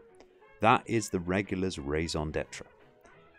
But the notion that a stricter standard is a higher standard is problematic when applied to what we say. Consider the frequency of which environmental metaphors, toxic speech, polluted discourse are now applied to online speech. For an environmental regulator, cleaner way may well be better. The same is not true of speech. Offensive or controversial words are not akin to oil washing up on the seashore or chemicals discharged into a river. Objectively ascertainable physical damage caused by an oil spill bears no relation to a human being evaluating and reacting to the merits and demerits of what people say and write. This person's so eloquent. If we go further and transpose the environmental precautionary principle to speech, we then have prior restraint, the opposite of the presumption against prior restraint, that has long been regarded as the bulwark of freedom of expression. All the more surprising than at the Times, in its July off-net editorial, should complain that the internet that by the time police and prosecutors were involved, the damage had already been done. And this is an invitation to step in and exercise prior restraint. And as an aside, do the press really think that off-net? And I am sitting here going with the Times, bitching. You know, we really should restrict the internet more. How's your restrictions, the Times? What restrictions do you get? Because, like, you know, you remember all of the shit that went down with the newspapers, and you know, they're screaming about being oppressed. Yeah, and you mean Leveson 2? Well, yeah, exactly. Well, Leveson 1 and 2. They were all whining about the fact that they might be regulated. And now you've got the Times saying, yeah, let's regulate these people. The Ofcom discussion paper observes that there are reasons to be cautious over whether the broadcast regime should be exported wholesale to the internet. Those reasons include that expectations of protection or freedom of expression related to controversial conversations between individuals may be very different from those related to content published by organisations. You missed the paragraph there. I probably did, but I don't care anymore. Okay. It's a long one, mate. You know, I'm just trying to get down to the end here at this point. U.S. District Judge Dalzell said in 1996, as the most participatory form of mass speech yet developed, the internet deserves the highest protection from governmental intrusion. The opposite view now seems to be gaining ground. that we individuals are not to be trusted with the power of public speech, that it was a mistake ever to allow anyone to speak or write online without the moderating influence of an editor.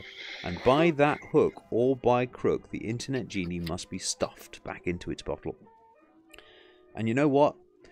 What a load of bollocks. Well, no. You know what? All of this, all this sort of legislation, it requires excuse. I mean, I've said this before, I'll say it again. Said it before.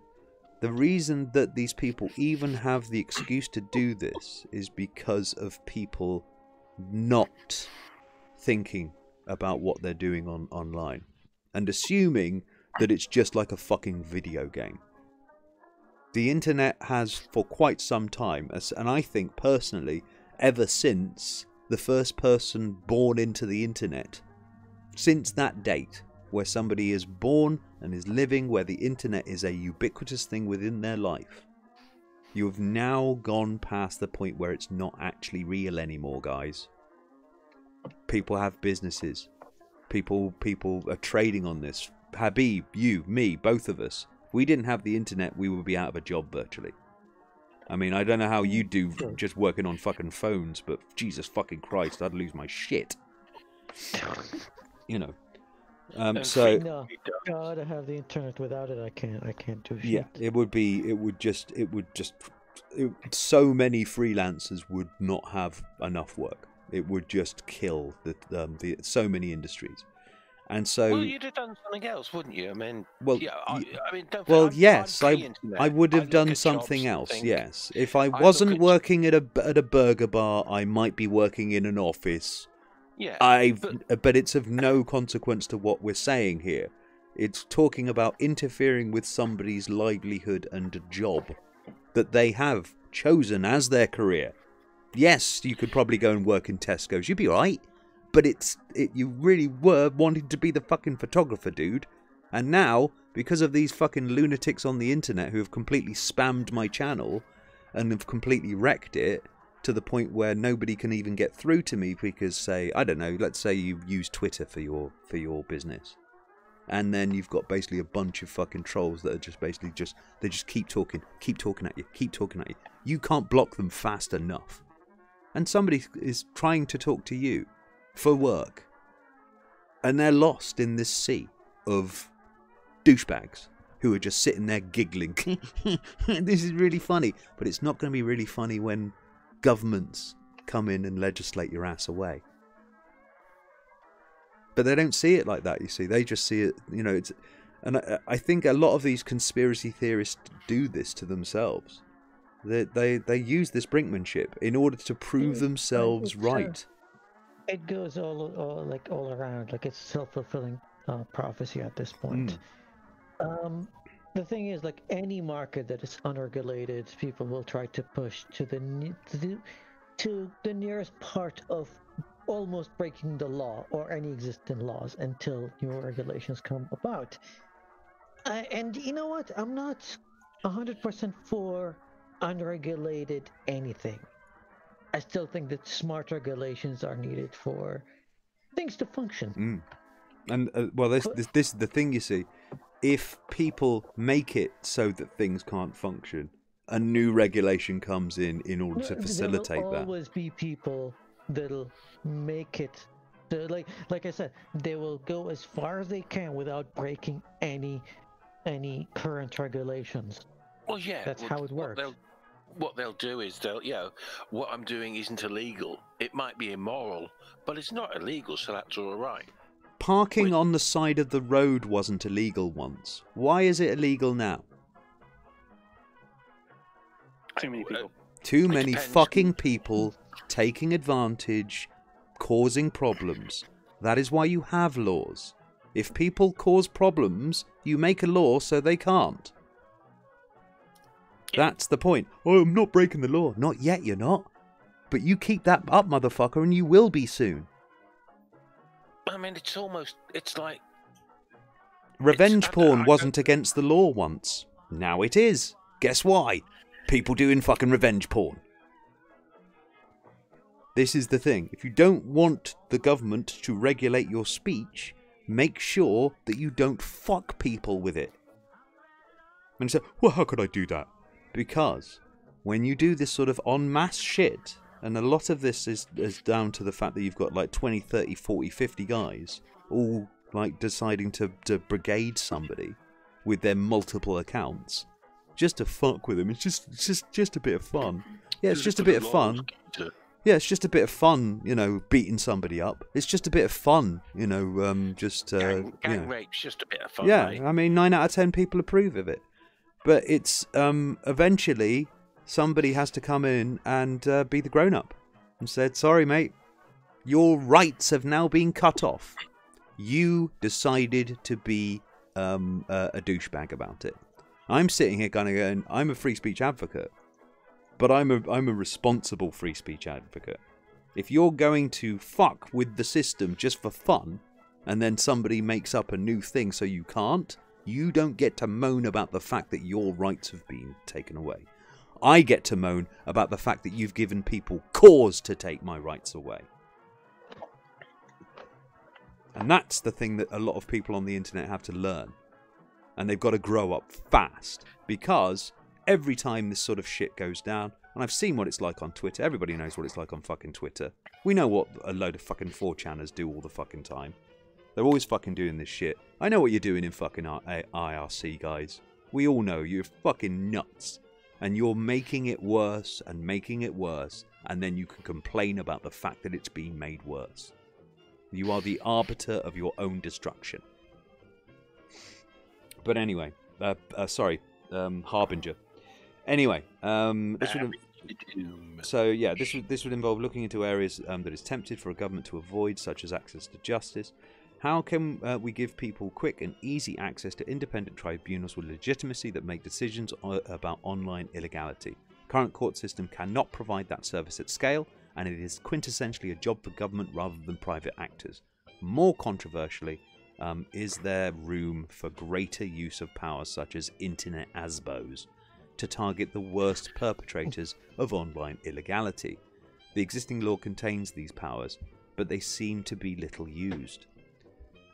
Well, obviously, unless you're talking to, a lot of crazy free speech advocates that see one person being taken down, and it means that we're all about to be hung. Dara O'Kane says, a while ago, 4chan went to a Club Penguin. Okay, and all stood in a way that the penguin make... What? Okay. No, when it comes to like tin foil. By the way, are you done with the article? Fuck it, yeah. It was a long one. Right. I'll post that on the Open House Twitter account for anybody if they wish to read that, of course. Okay. Because when it comes to tinfoil hattery, I've seen enough of it this week and the past couple of weeks, to be honest. Incidentally, the guy who wrote the article is a lawyer who specialises in fighting issues. And a very articulate one at that. Like, yeah, have you heard of a company called Tencent? I don't know if I had the chat with. No, Tencent, yeah, that rings a bell. Tencent, the Chinese company that is buying so much of tech conglomerates. They bought a bit of Reddit, a bit of Epic, a bit of everything pretty much. They own like I think 40% of Discord. Okay. Now, the most tinfoil hattery thing that I read was a couple of days ago on the subreddit PC Gaming. Tencent just bought, or just invested $150 million in Reddit. Now, Tencent also owns, I think it was 15% of Epic. Now, let's connect the dots, because that's what tinfoil hat people do. Epic just had, right now, they got the rights of the exclusive rights for Metro Exodus to be released there for a year on their own launcher. Reddit is not happy with that. There's a lot of posts, a lot of memes, a lot of people are complaining because, oh no, an exclusive game that I have to click on another icon that is like 2 centimeters away from the other icon so I can launch. PC Gaming destroyed. Anyway, but here's what they think. They think that the Tencent bought Reddit, or they bought that investment, $150 million, so they would censor their posts about Metro Exodus because they're not happy with some Redditors criticizing them. I'm not even joking. Morons. That's the connection that they drew in there. And well, the only should have bought sense. Well, I mean that's quite a cute conspiracy theory, really, by comparison to some of the other ones, because of course this company is not an American company. Oh yeah, no, the thing is, when I looked into the company, it's a holding company, and it's in the name. It's a holding company, so they have nothing to do with the management of the other companies whatsoever. They just manage funds and money. It's a stock portfolio. It's a stock portfolio, pretty much. Yes, you said it. And also, it's a publicly funded company, and it's a multinational one. And their biggest owner is a family business in South Africa. However, the Chinese. Oh yeah, they think it's going to be like Hawaii, and they're going to spy on everybody. Well, the thing that really sort of like bugs me on this one is like kind of going, guys, like the operating system you're running, the people that made that used to work with the NSA, you know. No, let's just take it in the context. Like, I'm not going to like expand it on cell phones, operating systems, all the social media that we use.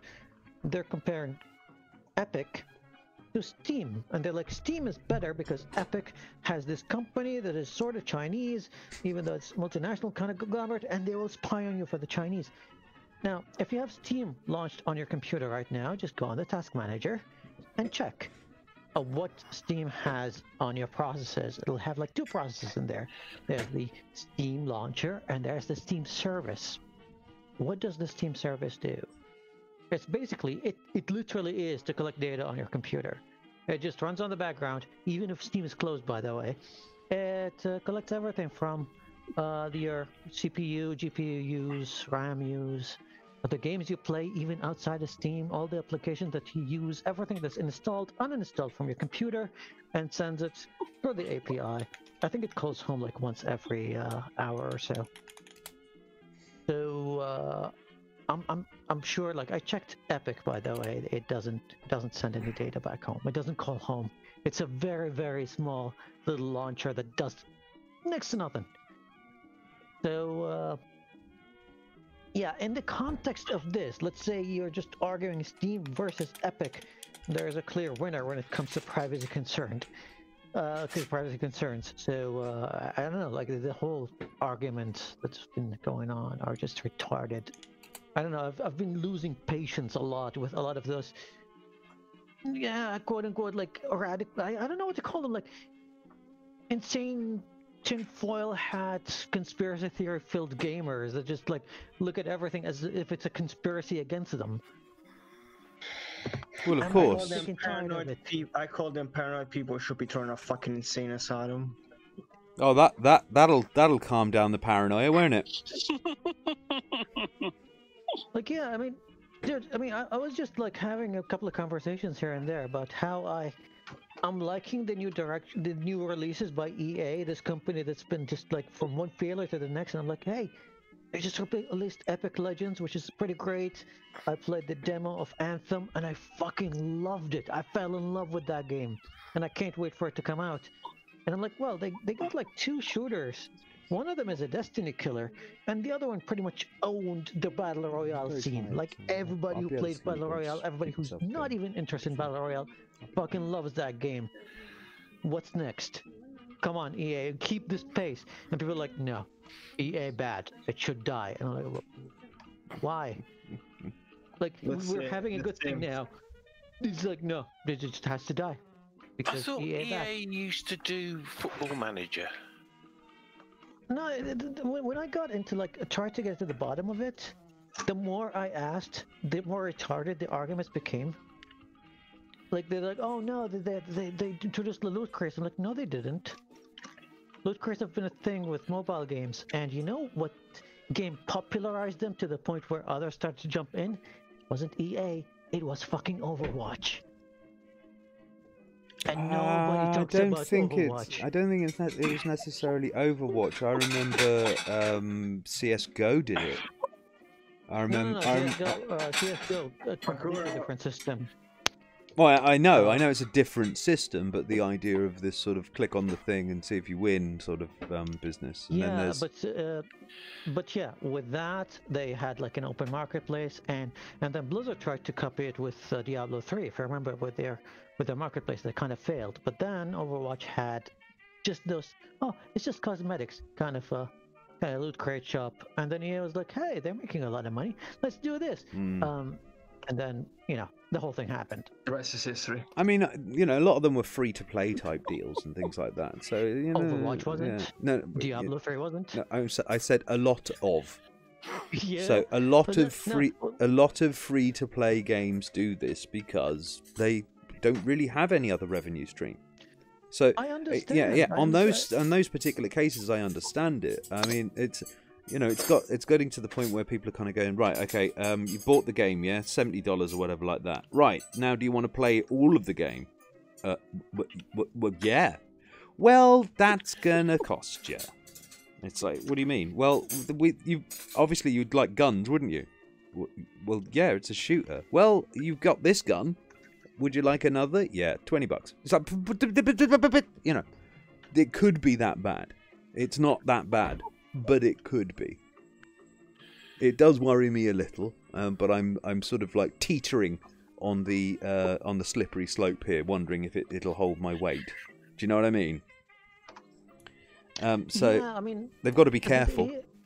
I understand, sir. I mean, why did I call it sir? But yeah, never mind. You should. No, I think it's probably it's like I'm just a little respect, to be honest. Yeah, that's more like it. Yeah, it's more fucking like it. I go and get my slippers all the time anyway. But too much, Michael. Thing is, like, I like the new direction that EA has been taking this year. I have to be honest, like, I do like it.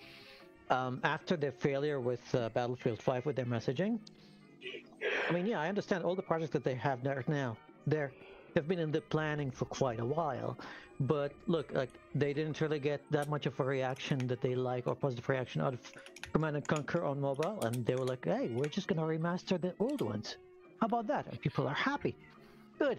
Like, why can't I just reward good things that come from a company that's perceived as bad? Like, I told you the little story behind Apex Legends. Now, Apex was made by Respawn, and people were expecting Respawn to be working on Titanfall 3. Now, the guys have been working on this for like more than 2 years. They haven't been working on Titanfall 3 at all. They've been just working on this and nothing else. And during like its approaching release, they were just talking about this on IGN, and there was a big interview on Eurogamer that touched on that as well. They were like, well, we were about to release the game, so how do we announce it? And they looked at their options. Like, first of all, our publisher EA, they just bought us, and that's gonna send the wrong message. Like, EA releasing a free-to-play game, they understand that's not the best image. And it's like, people are expecting Titanfall 3, a single-player kind of game with multiplayer kind of element, and we are not working on it.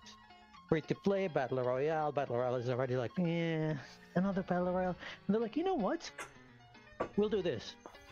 We'll say nothing at all, and just release the game while we're announcing it, and be like, hey, check it out. If you don't like it, you don't like it. If you like it, tell your friends. Do you know what? My first impression from that, and obviously we played with Pascal, wasn't it? Which was, I can't find any loot crates. So yeah, obviously, I know he's addicted to the game. now that he's, I suppose those boxes were sort of just unrecognizable, I suppose. But they're not Canadian oriented. Well, no. Once it's basically a bit of practice, a bit of you lose the need to think where stuff is eventually. To give you a context, like, I dragged these guys to play with me when the game was like a couple of hours old. Like, it just released. I realized that it's a squad-based game, so I was like, guys, come play with me. And they're like, yeah, what's this game? I'm like, it was just released like half an hour ago. Yeah. Come play. And yeah, do you know what? It just, for me, and I mean, I'm only first impressioning it here. Let's say this. I haven't gone back to it. It felt like basically Dirty Bomb. What do you mean? Long corridory, fast running sort of a game. So it's sort of like... You ever played Dirty Bomb? No, I haven't actually. Dirty Bomb was written by Splash Damage, who did various games, including... I worked with them very early on when we were doing a mod for Quake 3 Arena, which was basically the Quake 3 version of Team Fortress. They were a different. They had a different name then. Oh yeah. Yeah. Oh, yeah. I just googled it. Like, I remember it now. Yeah, and they've done quite a few games out of that. I was doing the sound there, but they'd hired this guy who was a complete middle management douchebag, and he's like kind of we're all doing this for free. I mean, there's like 3 or 4 people that can do music and sound effects and stuff like that, and he's asking you to make jazz, and I'm like, what? Why do you want me to make you a jazz tune? And he goes, I just want to see what you can do. And it's like, well, why don't you just let me make a fucking tune, and you'll see what I can do. And he's like, no. And it's like, what the fuck are you doing testing me for, mate? There's 3 of us here, okay? If you want to start fucking deciding whether you think that you've got some sort of right to sort of like decide who's in and who's out on this sort of front, tell you what, I'll make it easy for you. I'm out. I ain't gonna fucking be... I'm doing this for free in my own free time while I'm at work, coming home, and you're gonna start asking me to make you fucking jazz pieces just for fun? Fuck off. Yeah, I mean, yeah. I get what you mean. Like, here's the thing: I'm not as addicted to the game as Pascal and Sturko right now. I see them playing every single day, and I'm like, yeah, I would go back to it. Like, I would play like a couple of matches. Sometimes I go like I'm on what's his name? Stone Mountain 64's so Discord, and they always have like multiple rooms for multiple squads. So I just like find a room, like, hey guys, need a squad, play their game, and I'll play a couple of matches. And if anyone doesn't know Stone Mountain 64, he probably made his name mainly by, I wouldn't say trolling really, but he'd go onto Xbox 360s, what is it, the live Xbox Live thing, and play sort of Call of Duty or Battlefield, and basically just do it as though he's the commentator for a sort of like a MLG game. So it's, and we are live, and then he does a whole commentary while he plays the game all the way through it. And like half of the people are kind of going, dude, shut up. Dude, shut up, man. Yeah, he made his name that way, yeah. But now he's a pretty well established. He actually ended up doing commentary for MLG. Yeah, I know. I do recommend his server for anyone who likes to play sort of like these squad-based games, like any kind of battle royale, first-person shooter. His server is well organized. Oh yeah, you want to get serious on Battlefield? Yeah, you can definitely go in there. Like, yeah, they would have like different squads, and they'd like have the general room where you go like, hey, can I get squad? And you can just be like, hey, I'm kind of a noob. Can I have some people to teach me how to play the games? Like all the ins and outs and the tricks and how to get actually MLG sort of like skills. And yeah, they're quite helpful. Like, and I'd also like to congratulate Livy, Mel as well, and I believe Chloe, who did themselves a charity stream. I was there for quite some time, but I wasn't there till the end. I think they were doing like 27 hours or something. So wow. I don't slept for 27 hours. They did longer than that. Oh mate. Right. How long were they on for? They started Friday evening. Well, mid-afternoon. It was supposed to be about 12, but there were issues starting things. So, and what was the final score? Oh God, I can't remember off the top of my head. I mean, it was £1,600 last time I saw. I mean, the daft thing was they were only going for something like 400 quid. And it just kept popping up. They got that within minutes. Oh, nice. And so, I mean, you had weird things like Mel's going to go and buy an onion. And so you got Mel driving around the city that she lives in, trying to find a shop with an onion. I'm going to Sainsbury's. It can't be a pack. It has to be a single onion. One. Yeah. They ended up going to Asda, and I'm busy going, I know this city. Where are you? Because I'm like, eh? Oh, no, that's this street. That's X Street. No, I've just got back. I've left with Habib talking about EA, and now suddenly you're talking about Asda. Where did that come from? Well, basically, Mel, Chloe, and Livy did a charity stream for. I can't remember the name of the actual charity. Switchboard. Switchboard, which is a LGBT. Carry on. LGBT charity. Just that. Well, it's all the LGBT transfer. I'm sorry, but that's see. Thank you for putting your hand up in class, mate. But you can put it back down again. Okay, so it's a LGBT, basically a hotline, which has been around since the 1970s, I believe. Ooh, and it's basically a support charity for anybody who's obviously going through gender dysphoria or is transitioning or whatever like that. Whether it be sort of, I suspect they probably can help them advise or that sort of thing. So well worth charity, I think, and I think they've done really, really well. I mean, not H-Bomber Guy well, but that was going to be a difficult one to top.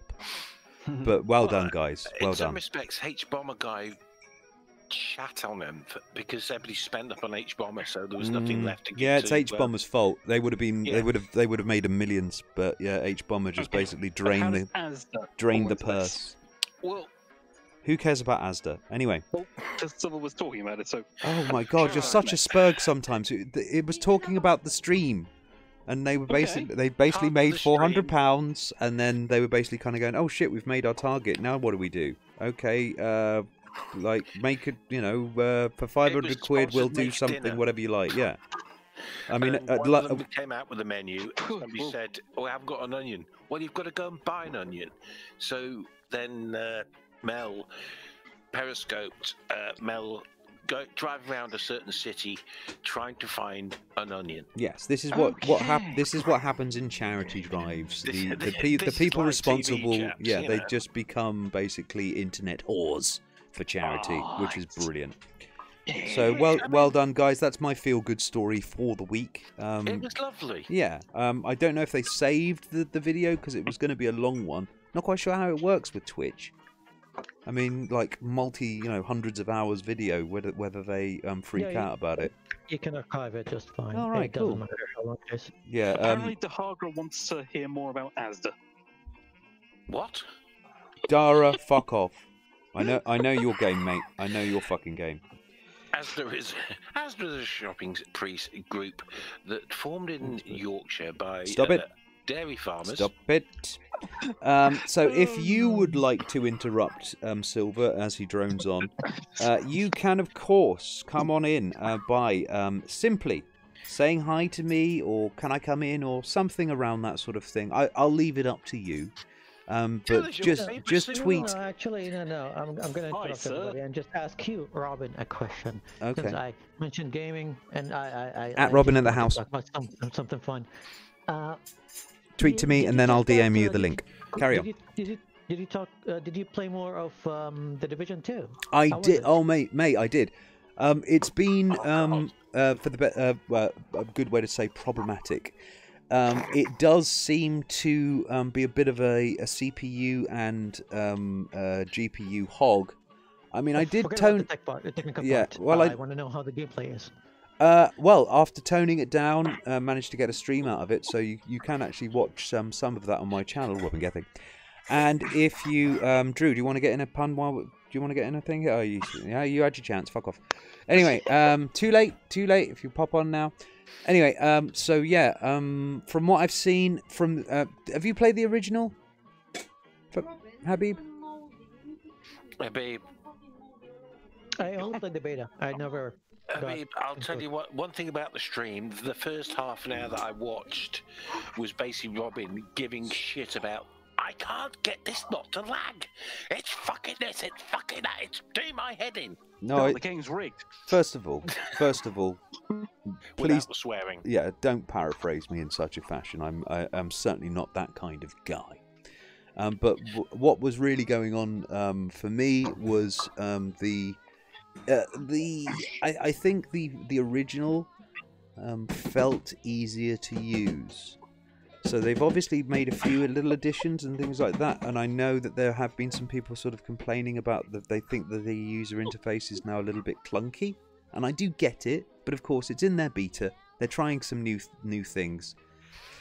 This is all feedback. It's a closed beta, so it's only really for people that they've picked, and it's really just so that they can get a decent scale of mainly obviously from obviously early purchasers and also people who have put in a lot of hours into it. I suspect that's what they did. And is it still PvE focused with squads, or can you play it solo? Because I remember like the old one was like you could play outside the dark zone solo, but once you're there, like if you're not a squad, you're in trouble. Well, yeah. As far as PvE is concerned, of course, it is scaled to your squad stroke single thing. So if it's just you as an individual, the mission that you play is basically tailored to you as the one person. If there's 2 of you, it gets a little bit hairier. 3 of you, it gets worse. 4 of you, it's mayhem.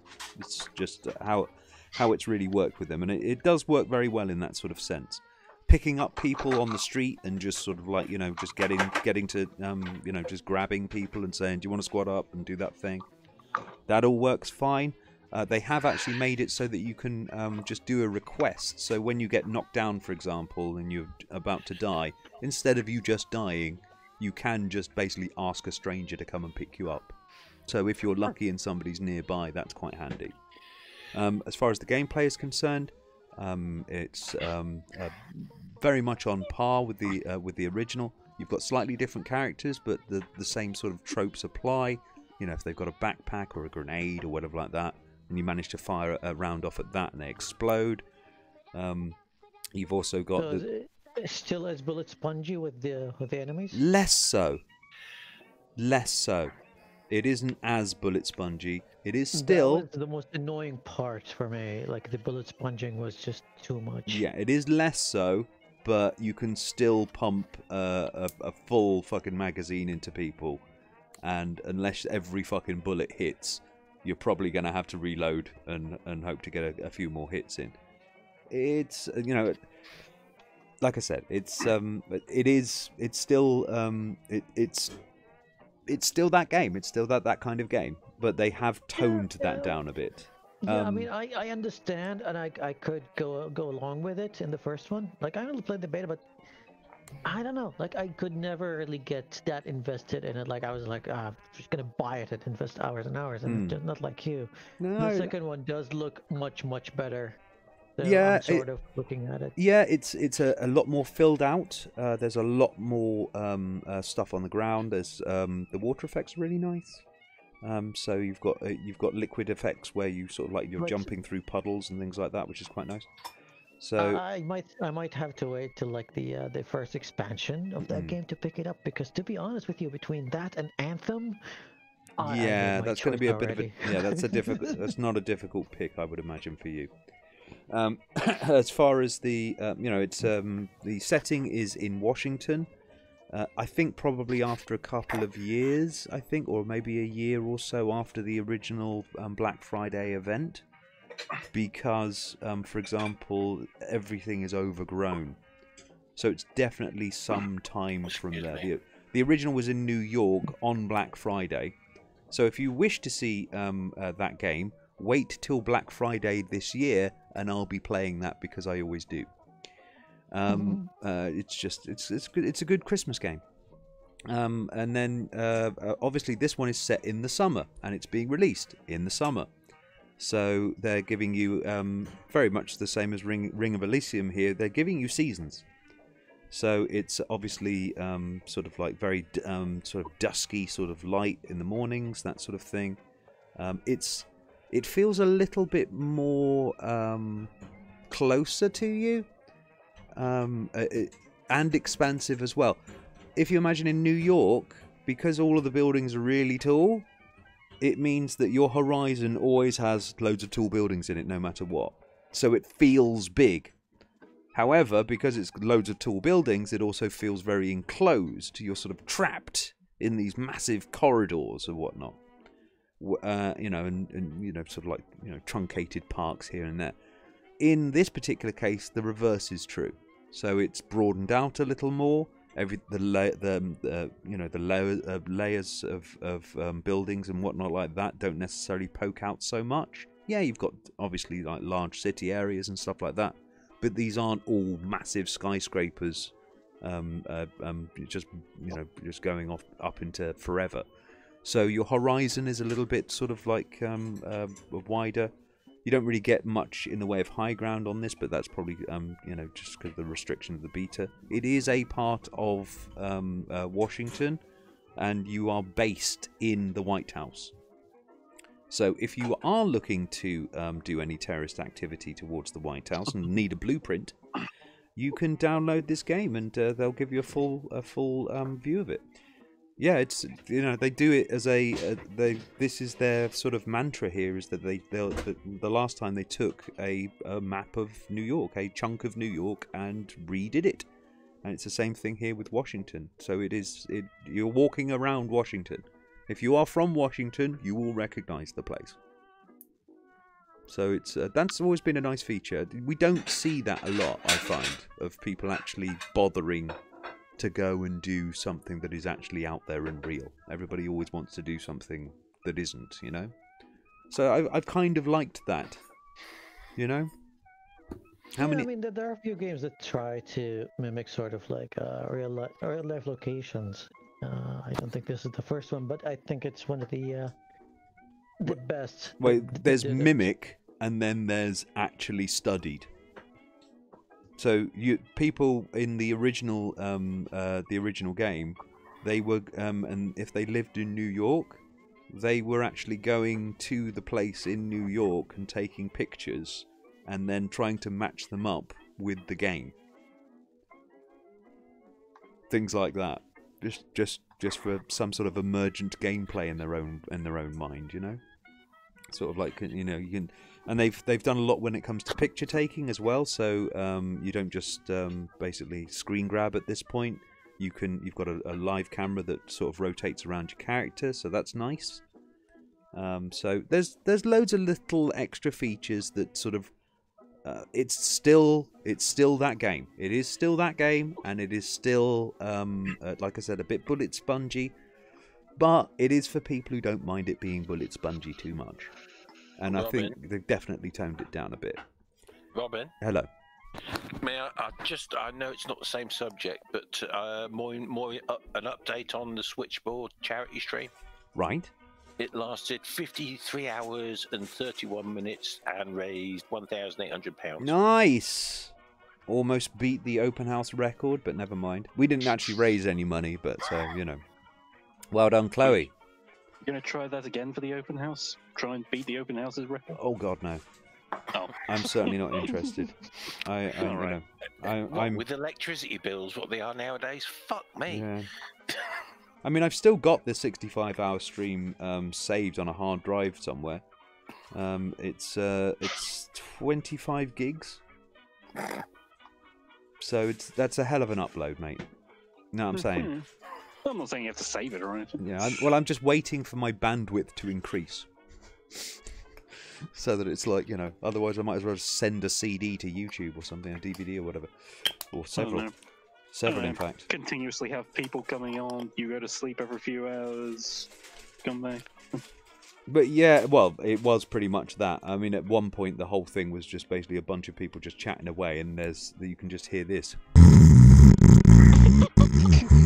over the mic, which is because I was basically listening to them, and I thought I'd just like you know, just lie on the couch a bit while I've got them in the headphones, and then I'm dropped. You know, so I've just got this headphone mic just jammed right next to my nose, and it's just.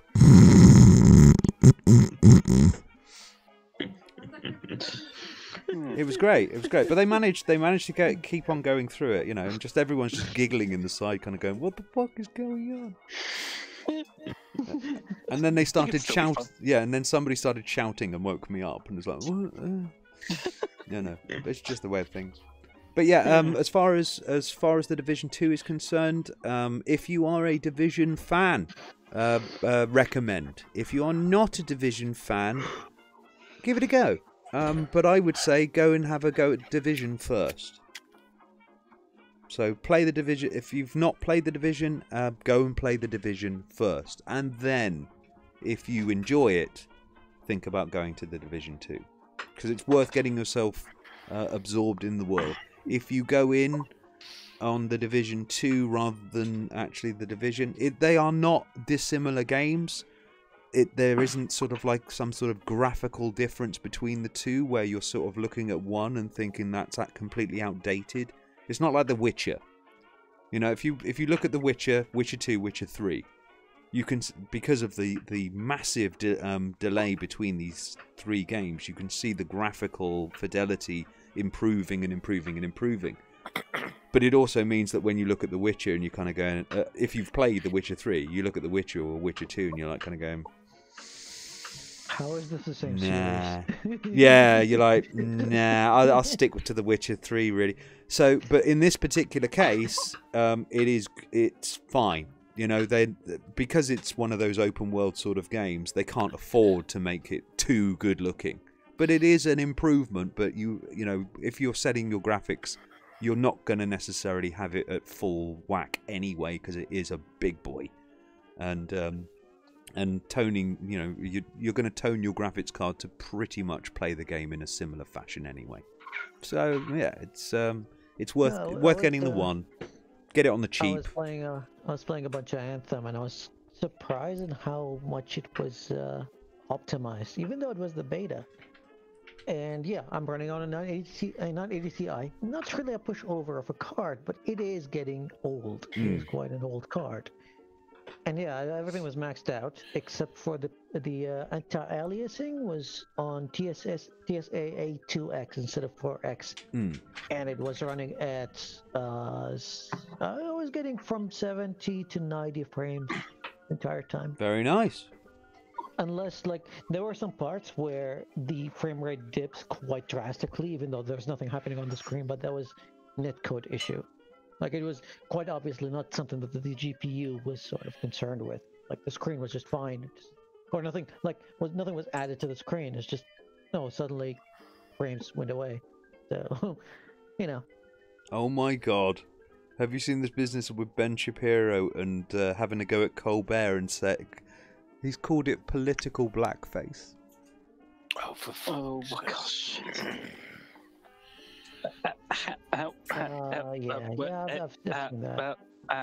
Yeah. What? I've not even heard any of this or what any of them are going through. I literally just heard it now from you, and I'm trying to get my head around the idea of. No, I can't understand the concept of political blackface. What on earth does that mean? No, because Colbert likes to dress up as or pretend to be a conservative or Republican, and yeah, and just satirizes the whole thing. Yeah, but it's a left that are thin-skinned who can't take comedy. Political blackface. Well, this is from his Ben Shapiro. His best buddy is Crowder, the guy who likes to dress up as a woman and goes I'm a trans now. Or you have Godsod, who keeps putting on a wig and going let's why won't NBC fire the Quran because the Quran is a bad book?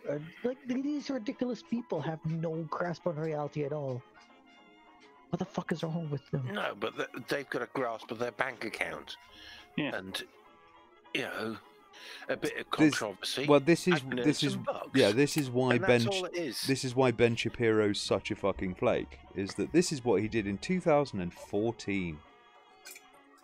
Mr. I don't care about feelings. I'm all about facts. Until he spoke to his bank manager. Well, who said, "I'm not interested in fact.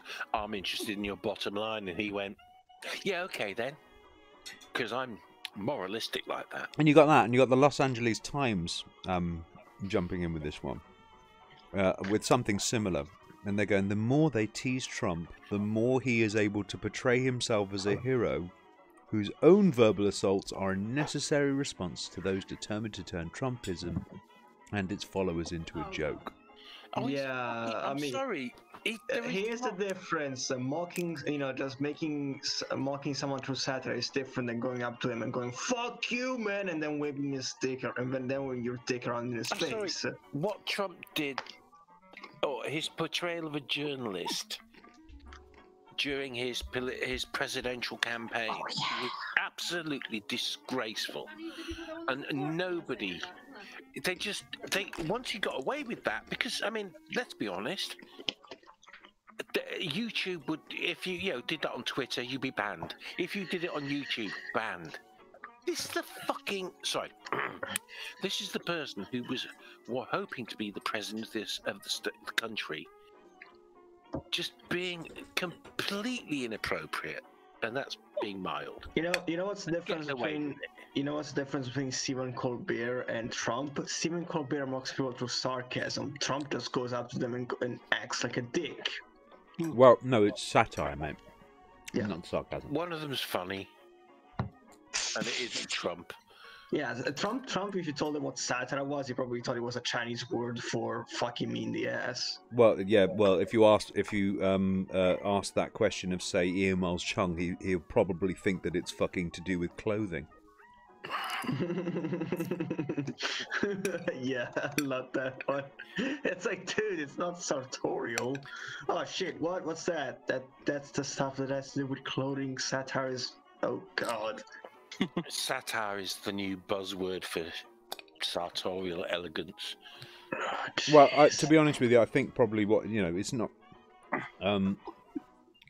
It's probably I could probably put that down to thinking that they meant that and just misspelt it, for example, because we do this a lot of the time.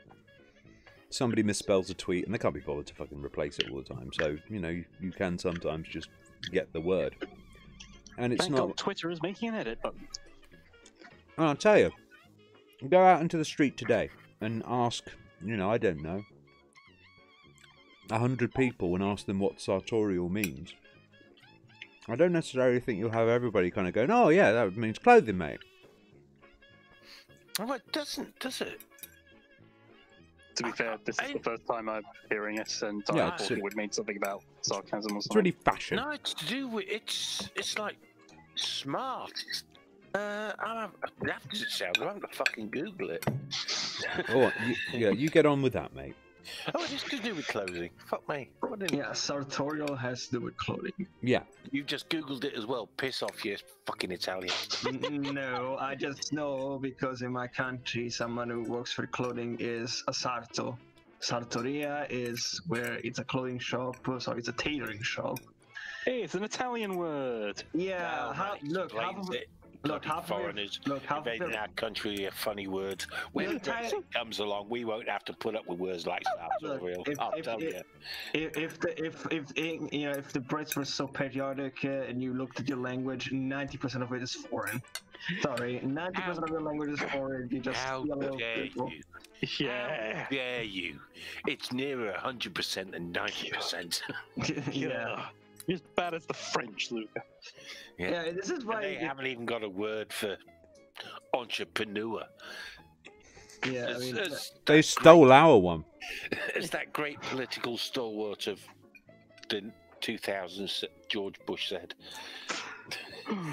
It's a bit sad when you actually look back at George Bush and think, you know what, mate? You weren't that bad, were you? You weren't that bad. This guy's a fucking asshole and he doesn't prosecuting 2 massive wars and basically setting the Middle East on fire versus guy who says grab him by the pussy. Yeah, I'm still...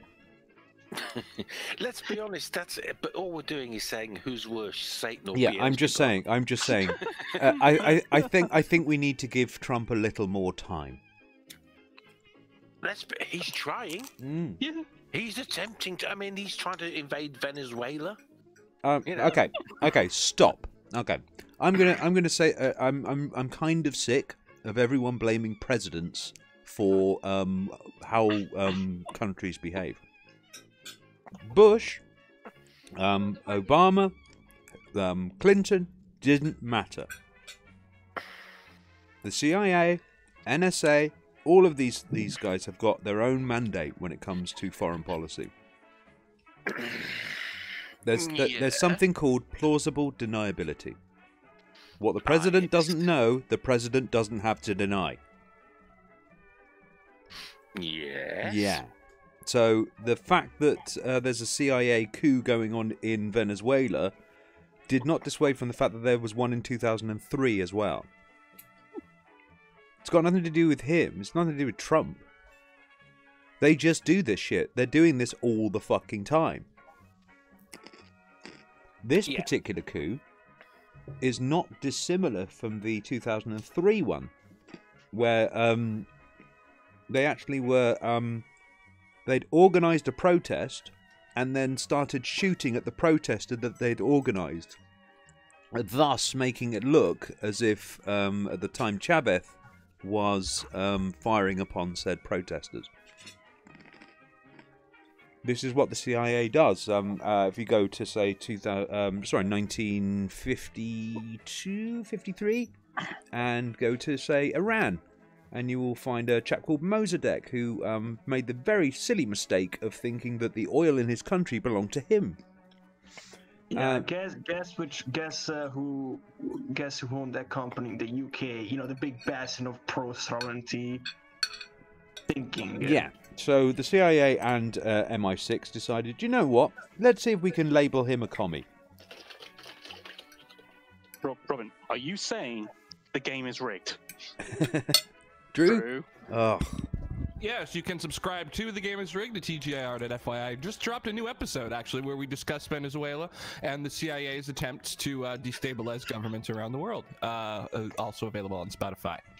Convenient. You need to get a little bit of background music while you do it, you know? What is... I mean, Drew, we've been trying to plug you for hours. You need shopping jazz. You need Drew, you need to have shopping jazz in the background while you say that. No, he needs to bring his wife on. Because she's much more interesting to speak to. I've only talked for 5 seconds. Which is not very interesting. I just realised he doesn't actually have a wife. He's actually putting the voice on. That would be pretty... No. That was a pretty slow denial, wasn't it? What you're trying to say is your guide dog actually has a license to drive a car. I don't have a guide dog, you fucking ableist. Don't pick on me, you unsighted twat. Between the two of us, who comes off the worst in that exchange? I'd poke your eyes out, but it wouldn't make any difference. It would! It would hurt, you bastard! That's a good point, actually. At least he didn't pick on me because I'm old. And old people are supposed to be racist. It says so in our constitution. Yeah, you're allowed to be racist. It says so. Yeah, your unwritten constitution. So, anyone, the president apparently. So, anyone seen any good films lately? I was just gonna ask actually. No, I haven't seen any watched. good films. Well, I haven't really watched anything new. Yeah, I watched. Go ahead. Mercedes Carreras. She made a really good film. I watched a couple of things. I watched Blade Runner 2049. I loved it. Loved it. Is how to the same? Because I remember the original Blade Runner. It's got less Harrison Ford, and that makes it good. Well, I would hope it has, because I mean, you know, him charging around in a wheelchair doesn't really do it for me. I would just add Ukraine Stewart in a wheelchair. Yeah, because that's cool. I would just add. Yes, they actually. He's a Yorkshireman, you know, it's Patrick Stewart. I actually. That's a reference to the chat. Yes, they actually saw Alita Battle Angel. If anyone's been noticing that. Oh, is it? Nope. Well, I mean, reviews were all over the place. I'm not sure. I haven't read any of them. Like, no, I just looked at this course and what is this Bergen? I'm like, but I want to avoid everything and just watch it myself when I have the time. I've seen it's kind of close to the original manga, actually, which I was sort of impressed by. I was also equally impressed by what you can get away with in a 12A these days. Okay, that's slightly creepy that you said that, but anyway. I'm glad we had this discussion. Yeah. No, I'm just curious about the violence and language you can get away with in a 12A these days.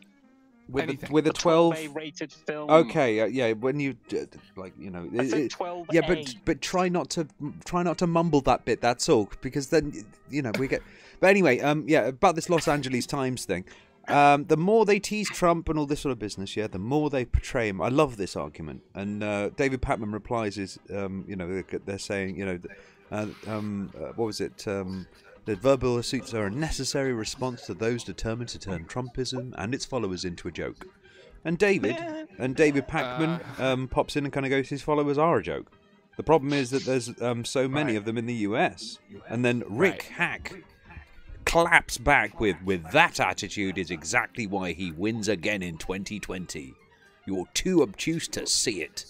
I thought I'd respond with, yeah, you keep up that attitude and I'll vote against my own best interests. Sensible thought. Well, let's be honest, he's not going to have a vote because he's going to be banged up. No, he's not. Don't see it. So I'd just like to add Ukraine to the list of governments that the CIA has at least assisted in attempting to topple. And I have a question for Luca. Ooh. What the hell is going on in Italy, dude? What's the deal? Are we starting a world war? What's happening? Just normal stuff. Salvini thinks he can pick on a nuclear power, and Macron going, yeah, go away, kid. Yeah, it's like, look, Salvini, you know what happened to the last guy that tried to pick on someone who was stronger than him? We hung him up in Milan. Hang on a second. Upside down. Yeah, hang on a second. You've got Italians trying to diss the French again. Yes. Oh God, we're going down that line again. You know. Yeah. Actually, we called their ambassador. Germany's going to elect a guy with a mustache. It's like fucking. The Italians going to Prime Minister. The Italian Deputy Prime Minister went to Italy, went to France, and gave support to the Gilets Jaunes group. Oh. Yeah, you know what? Political leaders do. Macron, Mr. Macron, if you're listening, please invade us. Please, you know, all his supporters, find their names, string them up against the wall, and shoot them. Okay, that's the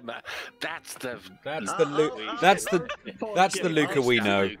Yeah, okay, two things. Actually, let me check the clock. That's an hour and a bit, almost an hour and a half. I think that's right. So.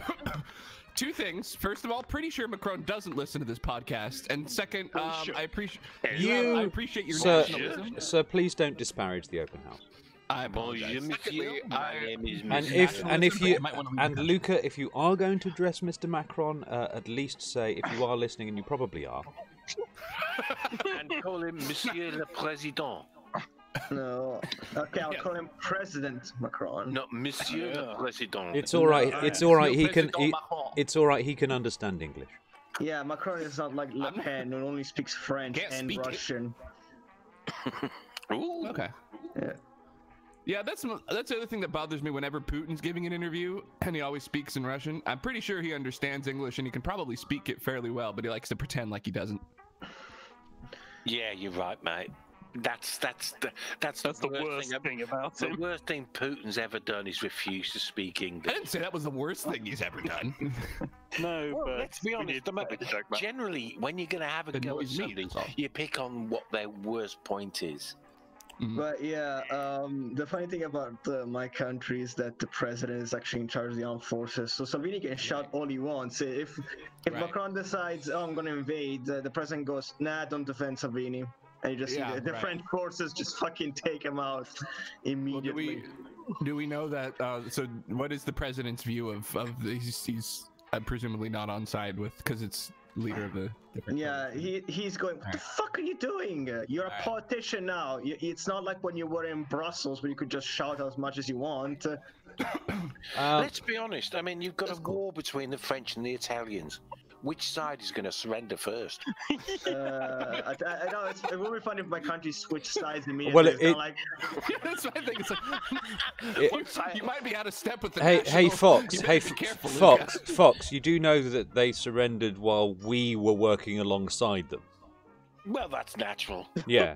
You see, mean, all you're doing at this point is bringing out the Dunkirk spirit. Which is we're gonna go to the French and kind of go, you surrendered, and go, yeah, and you ran away. But I mean, you've got. Let's be honest. You ran away. We ran, and they stayed and surrendered. France so Italy declare war. France surrender. But we ran away to fight another day. Well, no, we ran away and then took quite a while before we fought another day, to be honest, because we were like, holy shit. The Americans that saved all of your asses in that particular war? No, sorry. No, I'm pretty sure I went to school in America, and I'm pretty sure that's what happened. So. Yeah, well, I'm sure that's what they told me. Yes, and then you had finger painting and a nap. Right. I think saving the world saving Europe is hard work. Okay, it's possibly that we had a slight assistance from the Dutch, and Poles, and the French. I think we were doing the assisting, to be honest, guys. If you want to have a look at how Russia were doing, I'd say that Russia. To be completely honest, I think it was basically.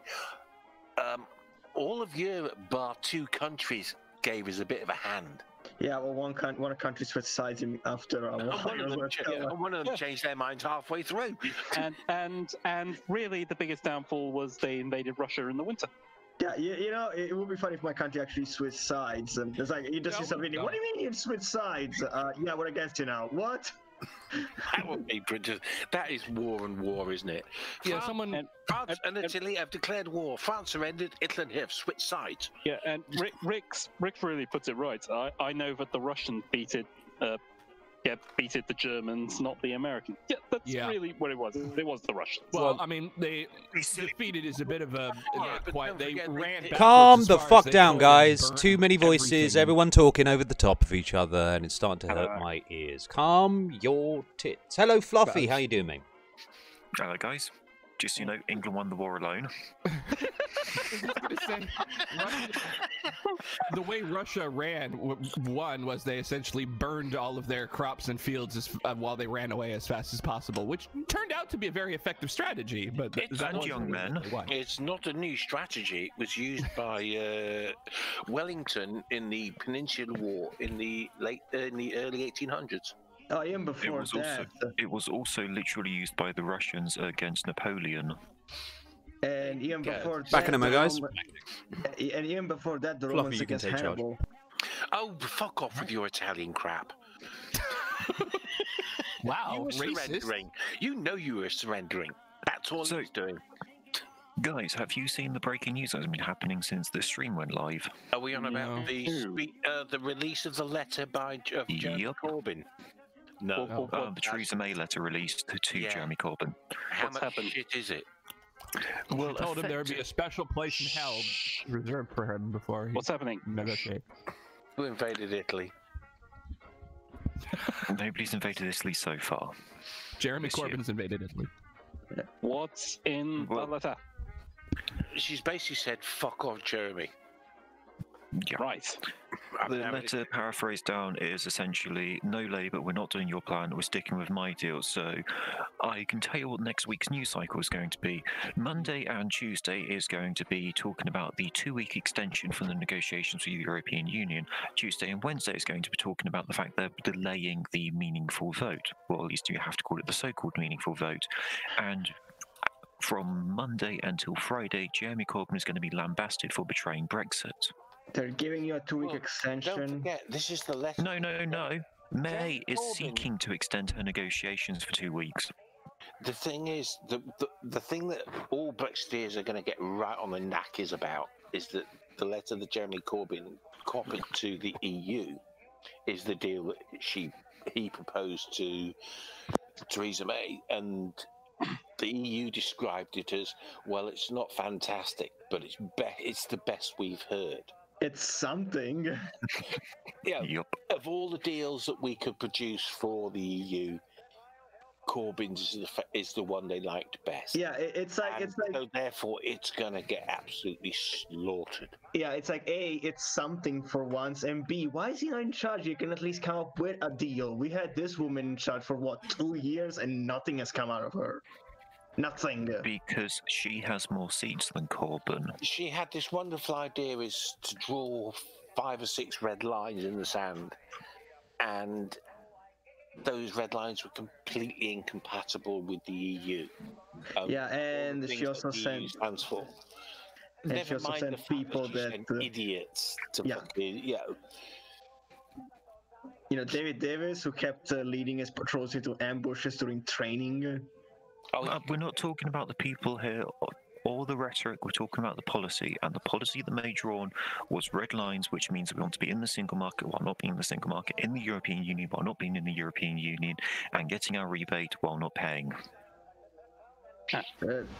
Effectively, it's like burning your house down in the morning, buying a new house in the afternoon, and storming out to the estate agents at 12 o'clock at night screaming, all your houses are terrible, how dare you waste my time, why is my house burnt down? That's the logic of the country that wants to do business with the rest of the world. I'm sorry. If I'm India, I would just tell you to fuck off even before you enter the door. No. You won't. You go. When you've left the EU, we'll have a talk, because let's be honest, once you've left, you're going to be fucked. And we can get whatever we want out of you, and you're going to say yes because you haven't got a fucking hope in hell of getting anything else. Yeah. Nice position of strength we've got, isn't it? Yeah. India would just ask, we have the right to flood your country with all our poor people. Oh, but I just want them to send their food. It's fucking lovely.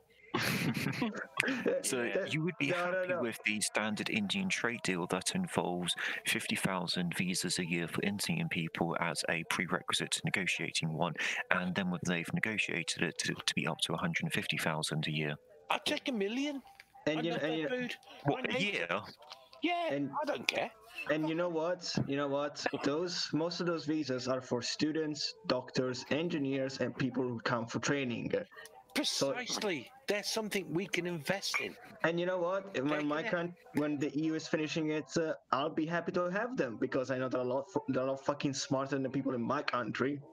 They're fantastic. They're used to working for crap wages and do long hours and are good. They're charming people. I love my Indian neighbours. Guys, I have to apologise about my prediction for this week's news cycle. I thought the delay would enter the presses tomorrow. It's already entering their websites right now. Well, did you expect what delay, sorry? The delay for the so-called meaningful vote. When was it supposed to be? 17th. And when is it going to be now? End of the month. Right. And you know what? I still hear fucking people on Twitter, having the countdown to hard Brexit, and they're just salivating. Oh yeah, we're gonna. I'm like thinking, if those guys start first, I'm not gonna fucking shed a tear. You know what? I know that people like Farage are gonna throw a complete party on March the 29th. All I'm thinking is that, yeah, we've left the EU. I just want every other EU nation to throw their own parties. Thank God the British have buggered off. Yeah, also, I put a video of I'm Incorrigible basically having this video of Channel 4 interviewing expats, or as she called them, migrants in Spain who wanted to leave. I think what the rest of Europe should do with the British is basically do what Mozambique did with the Portuguese. 24 hours to leave and 20 kilos per bag, in one bag with 20 kilos, so fuck off. Did you just say British expats to Spain wanting to leave the EU? Yes, there are British expats in my country that want to leave. There's two sites on YouTube. There's I'm Incorrigible, lovely chap, Sports Leeds United. Up the cup. And also Channel 4 News did it. and interviews all around the expats of Spain, or the British expats in Spain, and basically saying, "Well, what do you mean it's going to affect us? How? Oh my fucking god! Fucking idiots! Yeah. I mean, how often do you have to say "you fucking idiots" till they get the message? Yeah, Bakur, I think what the, like I've said, I think what the rest of you should do is just 24 hours and 20 kilos in one bag and fuck off forever. I'd give them free flights though. Bakura, have you ever been called a fucking idiot? No, because it's not American. No, because I'm pretty intelligent. Okay, well, there you go. Right. He doesn't go out much as well, mind. mind. If someone did call you a fucking idiot, would you then go, "Oh wow, I am a fucking idiot. I get the message"? No, that's a good point. Also, Fox, no, I wouldn't be buying them plane tickets. I would make them walk to the fucking channel. Sorry. There's a channel in the way. You expect people to swim it? Yes. Daft as it sounds, that would actually upset more people around the world than flying them out. Oh yeah, they would have to just walk to the countryside, pissing people off. Just deport them in the standard way. Don't do anything fanciful like a long march. And also, please remember that a lot of the Brits living in Spain are over 70. Oh yeah, I think the Beeb did an interview. Beeb did an interview with a bunch of them. I think it was the Beeb. And they're going over there. Yeah, and it's just like, guys, I mean, they're sitting there kind of, yeah, I might have really messed myself up. And it's like kind of going, mess yourself. Wait 20 years. Yeah, wait 15 years, mate, and you'll be gone. Don't worry about that. You know, obviously you'll have all that guilt to obviously die with, which would be obviously, you know, terrible for you.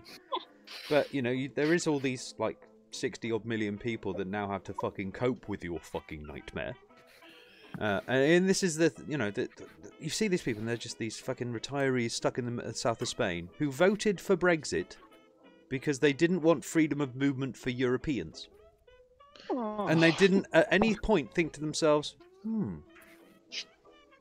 isn't that going to include me as well? England's in Europe. It's a country on the continent of Europe. Does that mean I'm a European? Actually, I say England is a cancer on Europe. We are in the Eurovision Song. We are in the Eurovision Song Contest. That should have given you a clue. We're certainly never going to win it. I know that. Oh my god! We're in it. Israel is a European country. Yeah, but let's be honest. The Eurovision Song Contest includes Australia and Israel. That was only recent Australia. So, Luca, as opposed to old Australia. Are they not included? That's called England. Australia was only recently. Drew, you were asking me yes, something. I know. I'm just to play on words, mate. It's comedy. Yeah. I was talking to Silver. I know. Yeah, you were asking me something, Drew. So are you pro or anti-Brexit? I'm assuming you're anti-Brexit, but I'm confused because you just said that Britain is the cancerous tumor on the part of Europe. I'm more pro-sensible. Be removed. Let's be fair. Brought to heel, really. When it comes to Luca here, it's more like brought to heel and possibly in chains. Okay. And probably nailed to a cross. England to be a slave colony to Brussels, then. He would. No, I don't want them to be a slave. I want them to be an equal part. And the problem is with the fucking British mentality is that either we are the dictators of the world or no. What does equal mean? They get equally told to fuck off by the European Council. No, we get equally slaughtered by the Italians. Well, the thing is if you walked into, say, I don't know, let's say a clothing shop, and demanded that they basically lower their prices, and you just the person behind the desk is like, mate, I can't do that.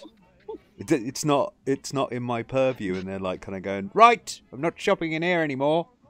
You treat me so unfairly compared to the other customers. We charge them the same. What? That has been the conversation between Europe and the UK. We have the specialists of deals. We've got like rebates, all kinds of fucking shit going on here. We got the best fucking deal we could ever have with Europe.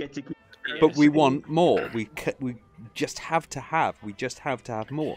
Why this is done is because what it does is the Eurosceptics out there, let's call them that, which really are just basically mad nationalists, put pressure. Wankers is a good phrase. Put pressure on the Prime Minister of whatever to keep these demands up. They want those unreasonable demands being put into Europe, so that when Europe turns around and kind of goes, "What the fuck? We can't do that for you," then it's denial. They're basically, stepping over our right. Exactly. Yeah. This is the playbook that they go with. We'll ask. Yeah. We'll be unreasonable. We'll be unreasonable. They'll say no, and then we call them unreasonable. Rinse and repeat. Oh, that does definitely seem to be what at least Salvini was trying to pull earlier with the budget. My understanding with you deny my budget?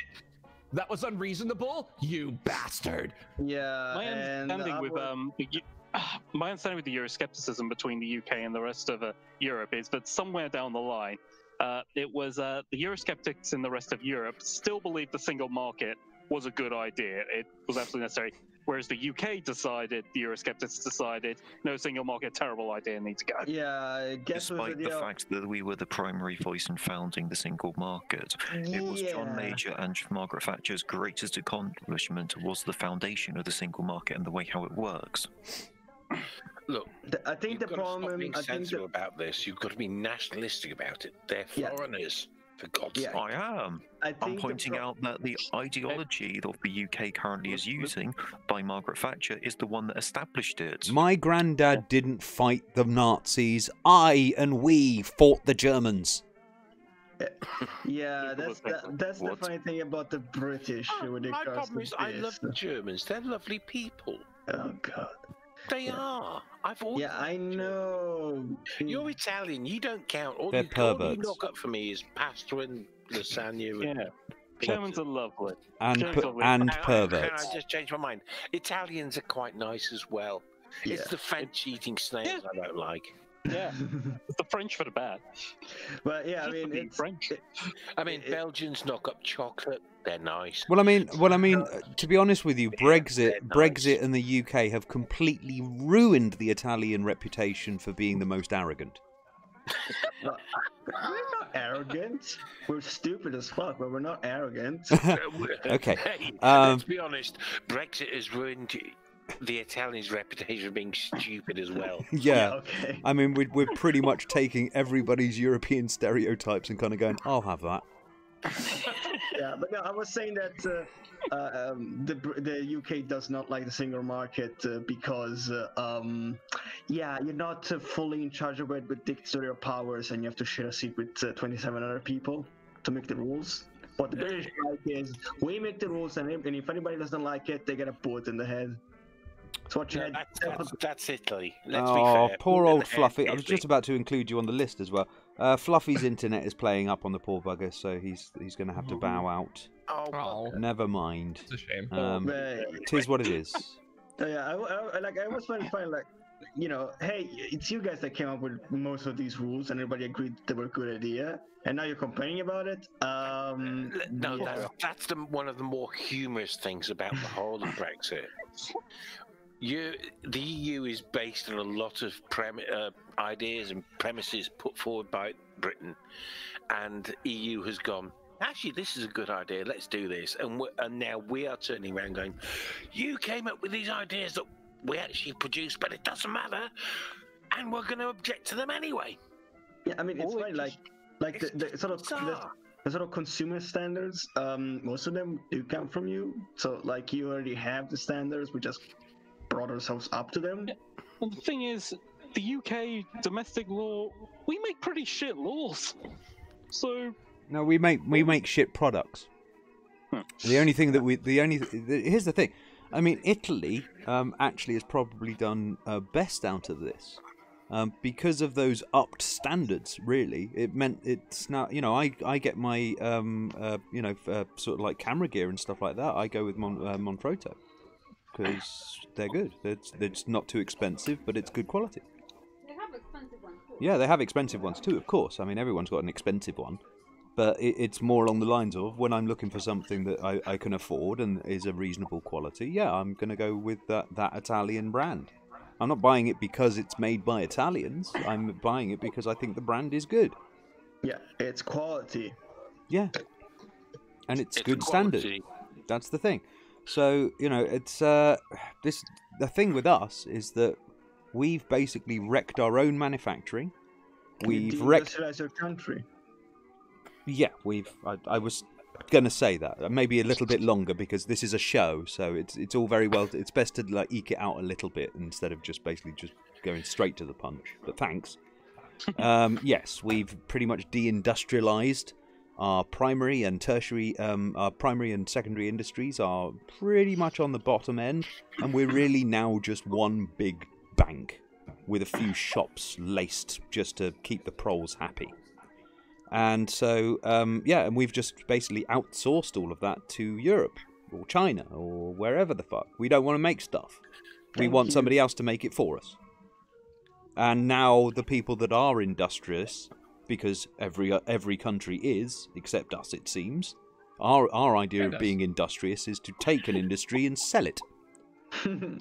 So yeah, and now that's what we've done. And now that we've done this to ourselves, the people that did it to us are going, bloody Europeans. It's like, what? Well, look at their industry.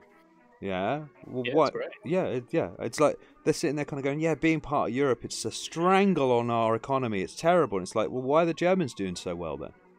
Why are they working out? Let's have a look. Oh, yeah, they build cars. They've got all these electronics. And, yeah, fucking Dr. Oetker's pizza, for fuck's sake. And what have we got? What have we got? Hovercrafts? That's literally the only thing you export at this point. I don't think we make those anymore. The only decent stuff that we export is basically because we have the NHS. And so because we have the NHS, there's a lot of funds that go into medical equipment and the production of medical equipment. So our medical equipment's great because when we are industrious, we're actually pretty good at it. We've just decided not to be. Yeah, and now you're destroying the NHS. You're basically killing the only thing you have left. I'm going to love us going back into the EU eventually, because we will, and we'll have to join the single currency. We'll have nothing. That's the funny. I mean, we'll have nothing. We'll have to go back. We're gonna have nothing the moment we go in there. The currency is the most valuable thing you have. You're not gonna dump it. What do you mean? The most valuable thing it's had? No, it was the most valuable thing we had. Past tense. It's still number one, isn't it? The pound? Are you kidding? It's dropped a lot, but so's everything else. It's still true. After we leave, or rather, after we get kicked out of the European Union, because I would, as a European, I wouldn't want us back for a long time either. We will have nothing. The pound will be a happy memory. Our leverage has meant the pound has been has kept itself going. If you want an example, Drew, before 2008, it was around $2 to the pound. Right. It ain't $2 no more. Right. Guess how much it is now? What, $1.25-ish, 30, I think, something like that. 130, I think, isn't it? Oh, I've got it the wrong way around. Can I give you like $1.08 or something? A quick quote from much better.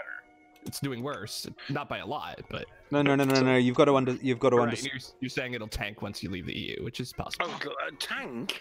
Fuck me, we'll welcome the euro because at least then the pound won't be so embarrassing. Well, here's the thing.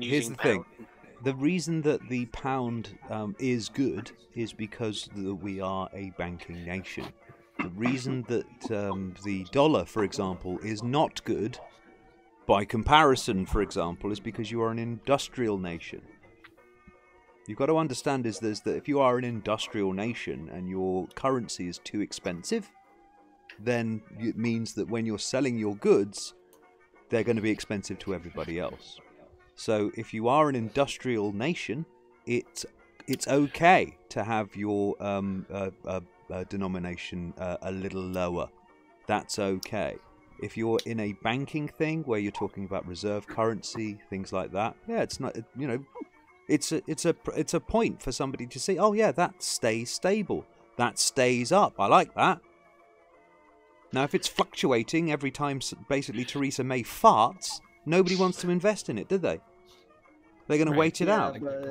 Don't worry, Robin. You have a sovereign, free-floating, non-convertible currency that you can just print to get out of debt, according to Giovanna and her modern monetary theory. You mean no? You mean Trump's monetary theory? Giovanna is now parroting Trump with that bullshit. I was going to say this is why I'm a little nervous about the fight for 15, because doesn't that just like lead to like even more runaway inflation and devalue our currency further and make it actually harder because here's the thing. Your currency has already run away, and the thing is that your wages just haven't kept up with inflation. If this was the 1970s, and you just basically say 1977 and had a look at what people were being paid those wages at that time, translate that to now, $20. It's not that you raising those wages would be, oh god, that'll just completely unbalance everything. It is already unbalanced. T'other way. If you got 15 today as your minimum wage, you're still $5 short of catching up to normality. Yes, but that doesn't change that presumably when you double the national wage, minimum wage, the result I would presume would be that everyone will raise their prices to compensate to where they think the market should be, and since they have the buying power to do that, it will just happen. And so what the people want out of that policy is irrelevant. Well, because not necessarily. The same place what you're suggesting is that if you're going to readdress the balance and do it slam on, yes, that's what will happen. If you do it progressively, which is basically really the only way you can do it, and you won't, because you will have a change in government and they will stop it again.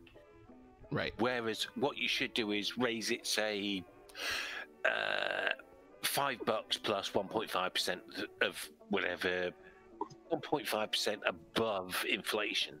So you bring it up gradually, then it'll be fine. But people, they won't accept that, only, especially in America, because that's socialism, communism, that's wrong. But the thing is, the opposite is not necessarily true, you see, mate. Because, for example, why aren't your prices really low? As everybody's not really paid much. Because they don't want them to be low. Yeah. So, in other words, they get to decide what the prices are. And it's going to be like this. I ain't fucking paying for that. Right. People, they can't just raise the prices. And to be honest with you, and it's also the fact that if you look around, well, I mean, some can. Like McDonald's, for instance, can charge pretty much whatever the hell they want, and people will still buy it. Well, yeah, but if they charge whatever they could, that's within reason, of course. Whatever you could, not any old fucking price. They're not going to try and charge $100 a burger. That would collapse the fucking system. That's true. Yes, and it's the same thing here. I mean, I love it when people kind of go, "Oh, you might as well raise it to 100." Well, then you're just arguing for moronic sake. It doesn't make any sense. So I actually agree, because like with what you're saying with that $20, like even if you raise the fight to 15, then you would still be behind by $5. I've actually made the argument straight-facedly that $15 minimum wage is too low, and if you really want to get ahead of it, you should be arguing for 30. And I have been told by the socialists who want the $15 wage that I am an asshole and I should stop trolling them. But I'm not. I mean it sincerely as an argument. No, what you do is you say, I want 30, and then you negotiate it down and you get 20. Right. Supposed to, you have the people, we want 15, and they go, yeah, okay, you'll settle for 10. The point is, who's the winner? I think individual states doing it is fine. Like California, for instance, absolutely needs to be a $15 wage because the cost of living here is fucking outrageous. The point is, when we get back into the EU eventually, we'll have to join the euro just because our currency will be so shit. We won't have one. They probably won't allow it. They'd probably say to us, "You're going to have to sort out your currency before you come in, guys." Look what happened with the Greeks. The Greeks are going to be laughing at you. We've learnt our lesson, I'm afraid, chaps. You can't come in here when you're a fucking basket case. Sorry. May I just give you a quote from Andy Serkis, who was at the BAFTA Awards earlier this evening? Okay. A film without music is like Laurel without Hardy. It's the Queen without Freddie Mercury. And it's Britain without Europe. Ooh. Nice bloke. Have you seen his Theresa May impressions? I saw him was one as Gollum, Theresa May. Oh, he's done. Oh, I saw that. He's done at least 2. I think he might have done. He did the Theresa May Gollum, and then he did Theresa May as Gollum singing Freddie Mercury. Yeah, I didn't like that one as well. It was just weird. Haven't seen that one though. The first one was cool though. Just kill the country. That one I've seen. That one I've seen. We want to deal with Europe. That was funny. I enjoyed that, but the Bohemian thing I thought was a little weird. Oh, Drew, if you could actually see, it would have been even. I'm sure it would look much weirder. Yeah. He was properly dressed as Theresa May. Well, to be fair, he wouldn't have understood that bit either. Would you like? Yeah. Maybe it would be entertaining for sometime for us to do a segment where I come on as Theresa May and we do like an impromptu Prime Minister's questions where I answer the questions. How will you know? Yeah. I mean, you could be sat there dressed in. I don't know what to say. I actually. And your missus will be going.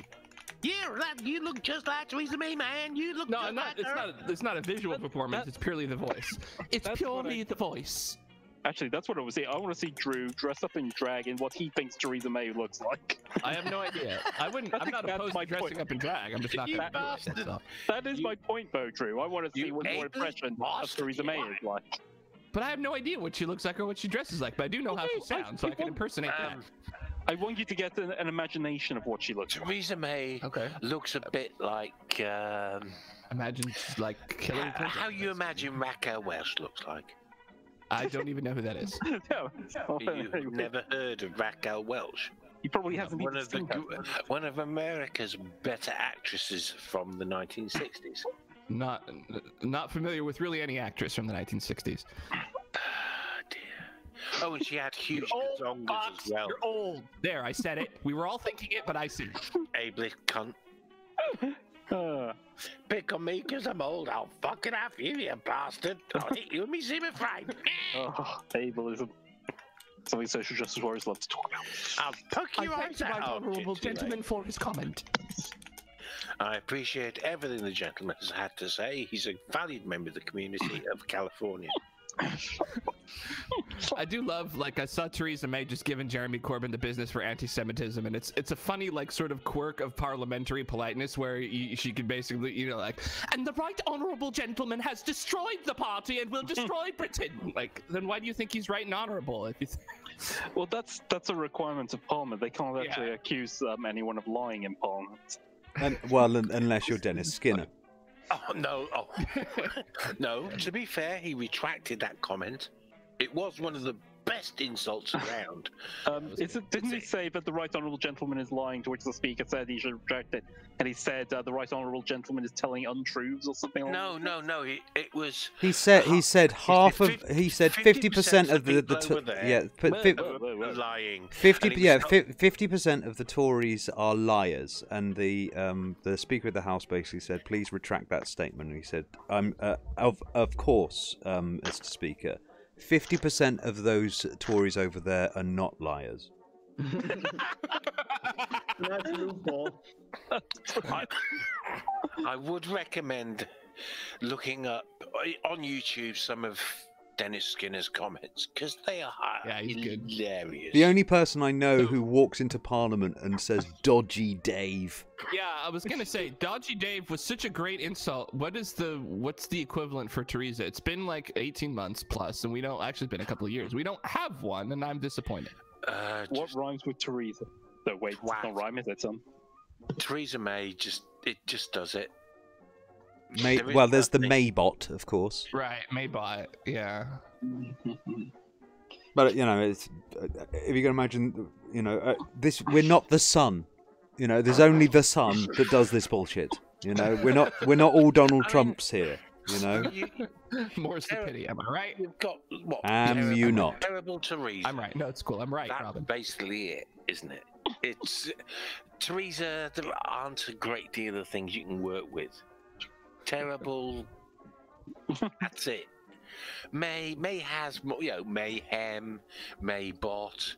You've got more to work with May. Terrible May Bot. May I leave the European Union? No, you may not. Yeah, there's lots of possible. Yeah. Great. Great stuff, guys. This is comedy gold. If you enjoyed this, please consider subscribing to the open house. Yeah. You plugging my show on my show? Yeah. Yes. Okay. Who else's show should I be plugging, Robin? Well, there could be, I don't know, what's that show you do again? I don't remember. What do you do? All right, okay. If you don't want to advertise your show, there we go. No, you lost it. It's too late now. You had your chance. It's gone. It's gone. You should advertise my show. No, I should be going on your show to advertise my show. That's how it works. It's, it's an ecosystem. A really shit broadcast. Yes, it's called the Really Shit Podcast, available at tgir.fyi. Subscribe today, everybody. Subscribe to Jonathan Young for heavy metal versions of old classic cartoon theme songs. Okay. All right, we're at the hour of 12. I'm going to stick this to the 3-hour mark, guys. I'm absolutely shattered, really, and I've got a nice warm woman to curl up with. So what the hell am I doing with you lot? That's been my question since the beginning. Really. Exactly. Thank you so much, guys, for turning up. It's been an absolute pleasure. It's always fun to laugh at paedophiles with friends. Treason, May. Yes, there we go. Thank you for killing. Yeah. Interrupt that outro. Thanks. Thank you everybody for coming. You know what to do next time. Hopefully, I'll be here on Saturday on time. Promise, maybe. Much love. I don't know. I might not. I like to keep them on their toes, you know. I'm a little bit woo, a little bit way. I mentioned this on my podcast, The Game is Rigged. The State Department, they were bitching at the State Department because of the lack of briefings, and his response was to go, I commit to you that I will meet with you as many times as I am able to do so. I will try to meet with you. And I was like, well, the open that's house, a really shitty commitment. It doesn't stop once the show stops. It just carries on all on their own. I mean, I haven't even quit the show yet, just to exemplify this, you know. Yeah, I know, it's mental. Yeah, let's kill it. Let's kill it. Okay. Much love, everybody. Bye. Bye. Bye.